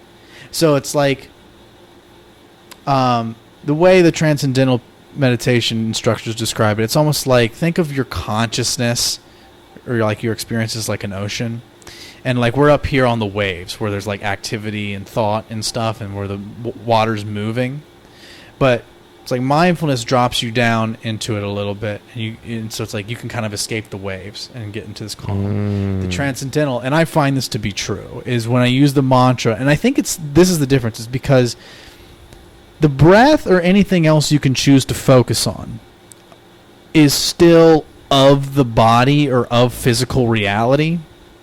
And so you're still kind of rooted in it in some way, or like you're still totally aware. Where the mantra, like a thought, we don't really understand the nature of thoughts and where they come from, and it's very abstract. So when you're thinking, like my mantra, I'm not supposed to, I think we're not supposed to say what it is. I'll say it's Ainga. Ainga. Yeah. So I just think the word Ainga over and over again. And like, because it's a thought rather than a tangible thing, I can think of it in this very gelatinous way. Like it can echo and bounce off like the walls of my mind. It can become quieter, bigger, louder. I can like visualize it or whatever. But it's like it's about it going quieter and more subtler, and you follow it deeper into like your unconscious, subconscious mind. And so it's just like that ocean metaphor. It's like mindfulness will bring you here. Transcendental will bring you like all the way down to where the ocean's completely still. Wow. And if you're in it, and like that's what I'm saying, you just sit there for 20 minutes like that, and you come and out of it. you're only thinking of that mantra is what you're saying. Mm-hmm. And you just ease on out of it when the 20 minutes is over, and easing out of it is an important part of transcendental meditation. So how do you ease out of it? You just stop saying the mantra and you sit there. And like I actually like to just go to mindfulness for a couple minutes, like just focus on my breath and just relax. So you're coming back up slow so you don't get the bends. Keep my eyes, you know what I'm saying? The mind bends. Well, it's just really if I were to be if people interrupt me during I make sure if I do TM, you murder them. Like no, I make sure I'm in a controlled environment, and like, or if there are people around, I'm like, hey, do not bother me until I'm done. I'll fucking kill you. Because the instructors will tell you, it's like, be careful about coming out of it and not being interrupted, because it can make you more irritated if you don't come out of it properly. And it's just because it's jarring for your mind to go. So you're going from your mantra to your mindfulness, and then focusing on your breathing. It's like coming out of it slowly. Yeah. I stop the mantra, keep my eyes closed, and I just focus on my breath, relax for a minute or two, open my eyes, continue doing focusing on the breath mantra, and now that my eyes are open, I can kind of take in what's in front of me and do that for another minute or two. That is some of the craziest shit I've ever heard, like as far as meditation being explained. And just like go down the rabbit hole, like Google like what the benefits of meditation are, and specifically transcendental meditation, because there's like cardiovascular, cognitive. I mean, it's like whole body, whole mind thing, man. Everything's automatic. Where mindfulness, it's much more like a specific training. You're really kind of training the frontal lobe in this sort of consciousness or self-awareness, or it's the metacognition. You're training your metacognition to function at your will a little more rapidly. So what do you feel like the biggest difference it's made in your life, like your actual day-to-day interactions with others? Because that's, I mean, I could talk about just generally being more like kind of stoic and calm and detached from like results, but also much more present and deeply in tune with like my body, my emotions. Those are kind of just some of the benefits. Wow. But the thing I focus on the most, or that I feel like is just the most useful, is like the self-awareness, or just the nuance and the detail of your awareness, the way it expands, like expanded consciousness. That's the thing that attracted me the most. There's this lecture from David Lynch. You know who David Lynch is? I don't. He's the guy that made Blue Velvet and Twin Peaks. Twin Peaks is that old like 90s soap opera about the girl that was murdered, and Agent Cooper is like this FBI agent going. It's Twin Peaks rings a bell. Blue Velvet's a movie that was shot here in like the 80s. In Wilmington? Wilmington, yeah. Oh, wow. With Kyle MacLachlan and Laura Dern. Okay. It's really great, and it's God damn it, I can't remember But the director? The director, David Lynch. Yeah, David Lynch. He's my favorite filmmaker of all time. I love his movies. They're beautiful, and they're crazy, and they're dark, they're weird, but they're so good. They're well made. So Blue Velvet, I need to watch that. Blue Velvet, Mulholland Drive's a really good one. God damn, seems like does that have like John? You ever heard of Eraserhead? Nah, dude. Damn. I feel like I'm fucking missing out. If you look, man, there's plenty of people. I'm trying to check it out. Yeah. This meditation shit really interests me a million times more after you just said all that. But I need something like that in my life. Well, dude, I'll send you the video of David Lynch talking about it, because this is the thing that turned me onto it. I was getting into the David Lynch movies because they're so dark and weird while I was in this really dark and depressed phase, because it stimulated me. I was like, these are crazy. This is speaking to me on some deep unconscious level. I didn't even understand why I liked them. And then I started looking into Lynch on like YouTube and like videos of him talking and interviews and stuff. And then I stumbled on this video of him giving a talk about transcendental meditation on creativity, consciousness, and the brain. And he just 5 minutes talks about it. He talks about how it can help the artist. And he just talks about depression lifting and expansion of consciousness. And so this is the thing that I feel like is a big takeaway. It's this expansion, this idea of expanded consciousness. It's like you become more aware of yourself metaphysically and physically, the world physically and metaphysically, and it's almost like the web of decisions and like effect of your free will comes undone, and you realize, holy fuck, I have way more control than I thought, and now I'm aware of it, and I can actually take that control. Like you become way hyper aware of like just the tiniest little decisions that you're making, and also the potential for continued tiny decisions to drastically change your finite life.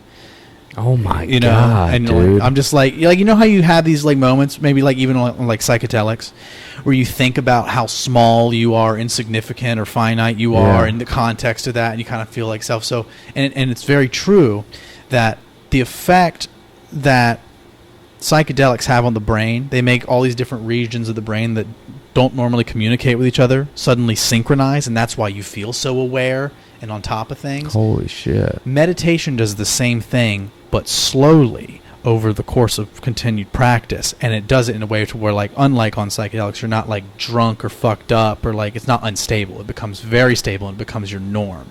And it's why I can't really handle psychedelics, even mild ones like marijuana, anymore, because it's like doing psychedelics on top of psychedelics. Oh my god. Yeah. I gotta try this, dude. I'm gonna challenge myself to do this, and you do it every day religiously. I'm doing it. No doubt. No, nothing's gonna stop you. Yeah.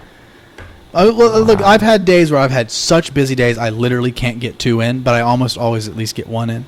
So you do one when you get up, one later. It's rare that I don't get both in, and sometimes I'll do more. I have to try this, dude, because I feel like the shit that you're talking about is like I'm so far from that.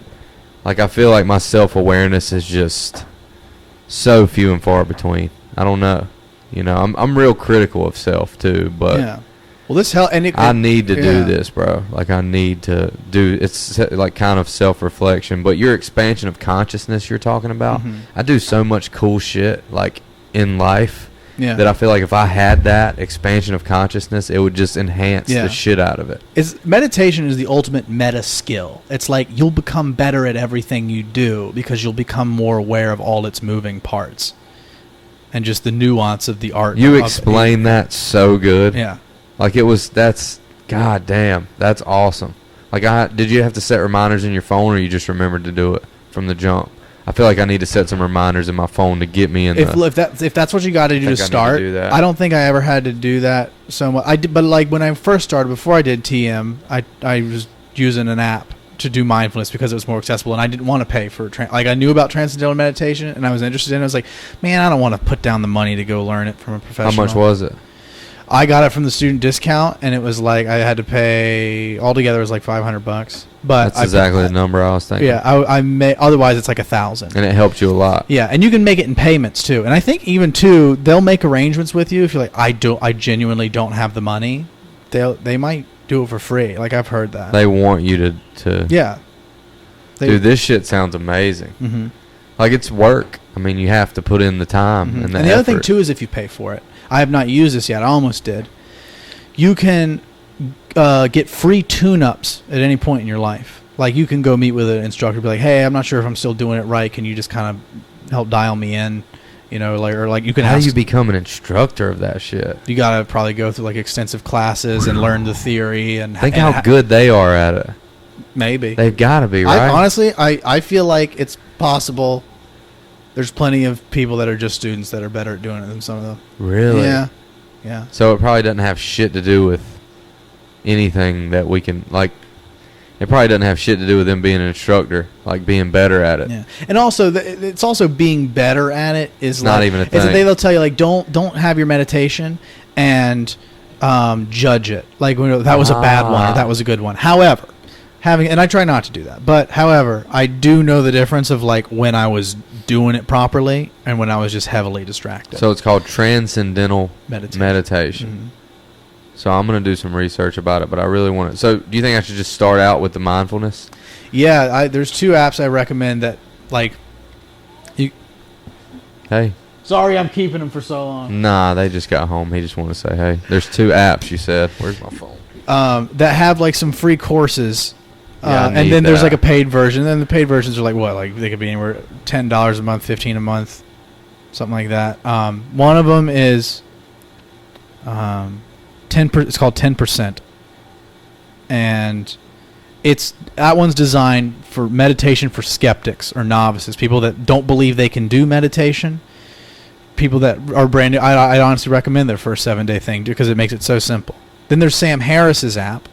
Yeah, I've heard his is good. Waking Up, it's great, and it's more of a philosophical kind of a little more intellectual approach, and I like his too. I like both those apps. And Sam Harris's, I know, if you just email the support group and you say, "Hey, can I have the app for free?" They'll give you a free account, no questions asked. That's awesome. Mm-hmm. I like every podcast I've ever heard with him on it. Yeah, he's that's a smart guy. Yeah, super smart. Yeah, I underestimated the importance of it, I think, until you just explained it.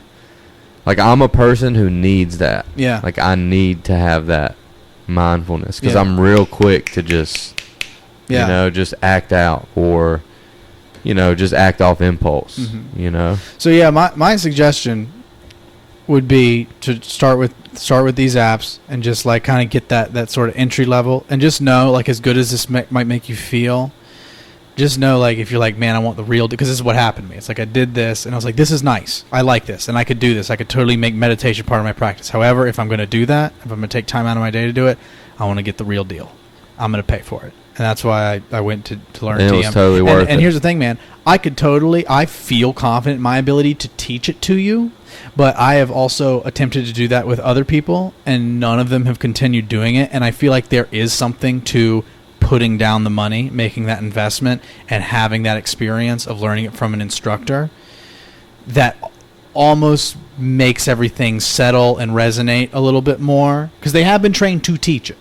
You know what I mean? And the way they say is like, you don't get medical advice from your friend. You go to a doctor, which totally...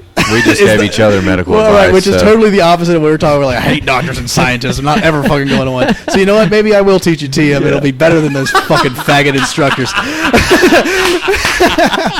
But I'd be happy to teach you how to do it. And if you find me teaching you how to do it effective, then fucking, keep doing it. Yeah, I'm pretty interested. I just feel like I need it. Like the way it was just explained. Yeah. I have issues, dude. I have like deep-rooted issues that I think I need to be more mindful, and I think I need to be more conscious. Yeah. You'll just overall be less, I mean, you'll feel your emotions for sure, but you'll start to have a much larger, calmer buffer between getting really emotive and acting on it. I need that. That's like, exactly what I need. It's so rare I have like angry outbursts now. Yeah, I really need some of that because I'm like, I get wound up. Like I was telling you earlier, that positive energy that I have that it can be negative too. Yeah. And it's like, I got kids, bro. I can't be acting fucking crazy. Mm-hmm. I got to fucking, whenever it needs to be turned down, right. That's fucking great. Let's end it with that. Yeah. That was fucking amazing. I want to have you back on the podcast again and just talk about meditation when I start to do it. Yeah, anytime. That way we can share our experiences with it. But I'm super interested. I want to fucking do it. You guys follow him on Instagram as Camboi Smif, right? Cum Smut. Cum Smut. That's right. Cum Instagram, Smut. Twitter, Facebook, across the board. Cum Smut. Is it Facebook too? Cum yeah, Smut? if you do facebook.com/Cum Smut. Oh, wow, dude. Cum Smut. And then your YouTube is Camboi Smif. That's one of them, yeah.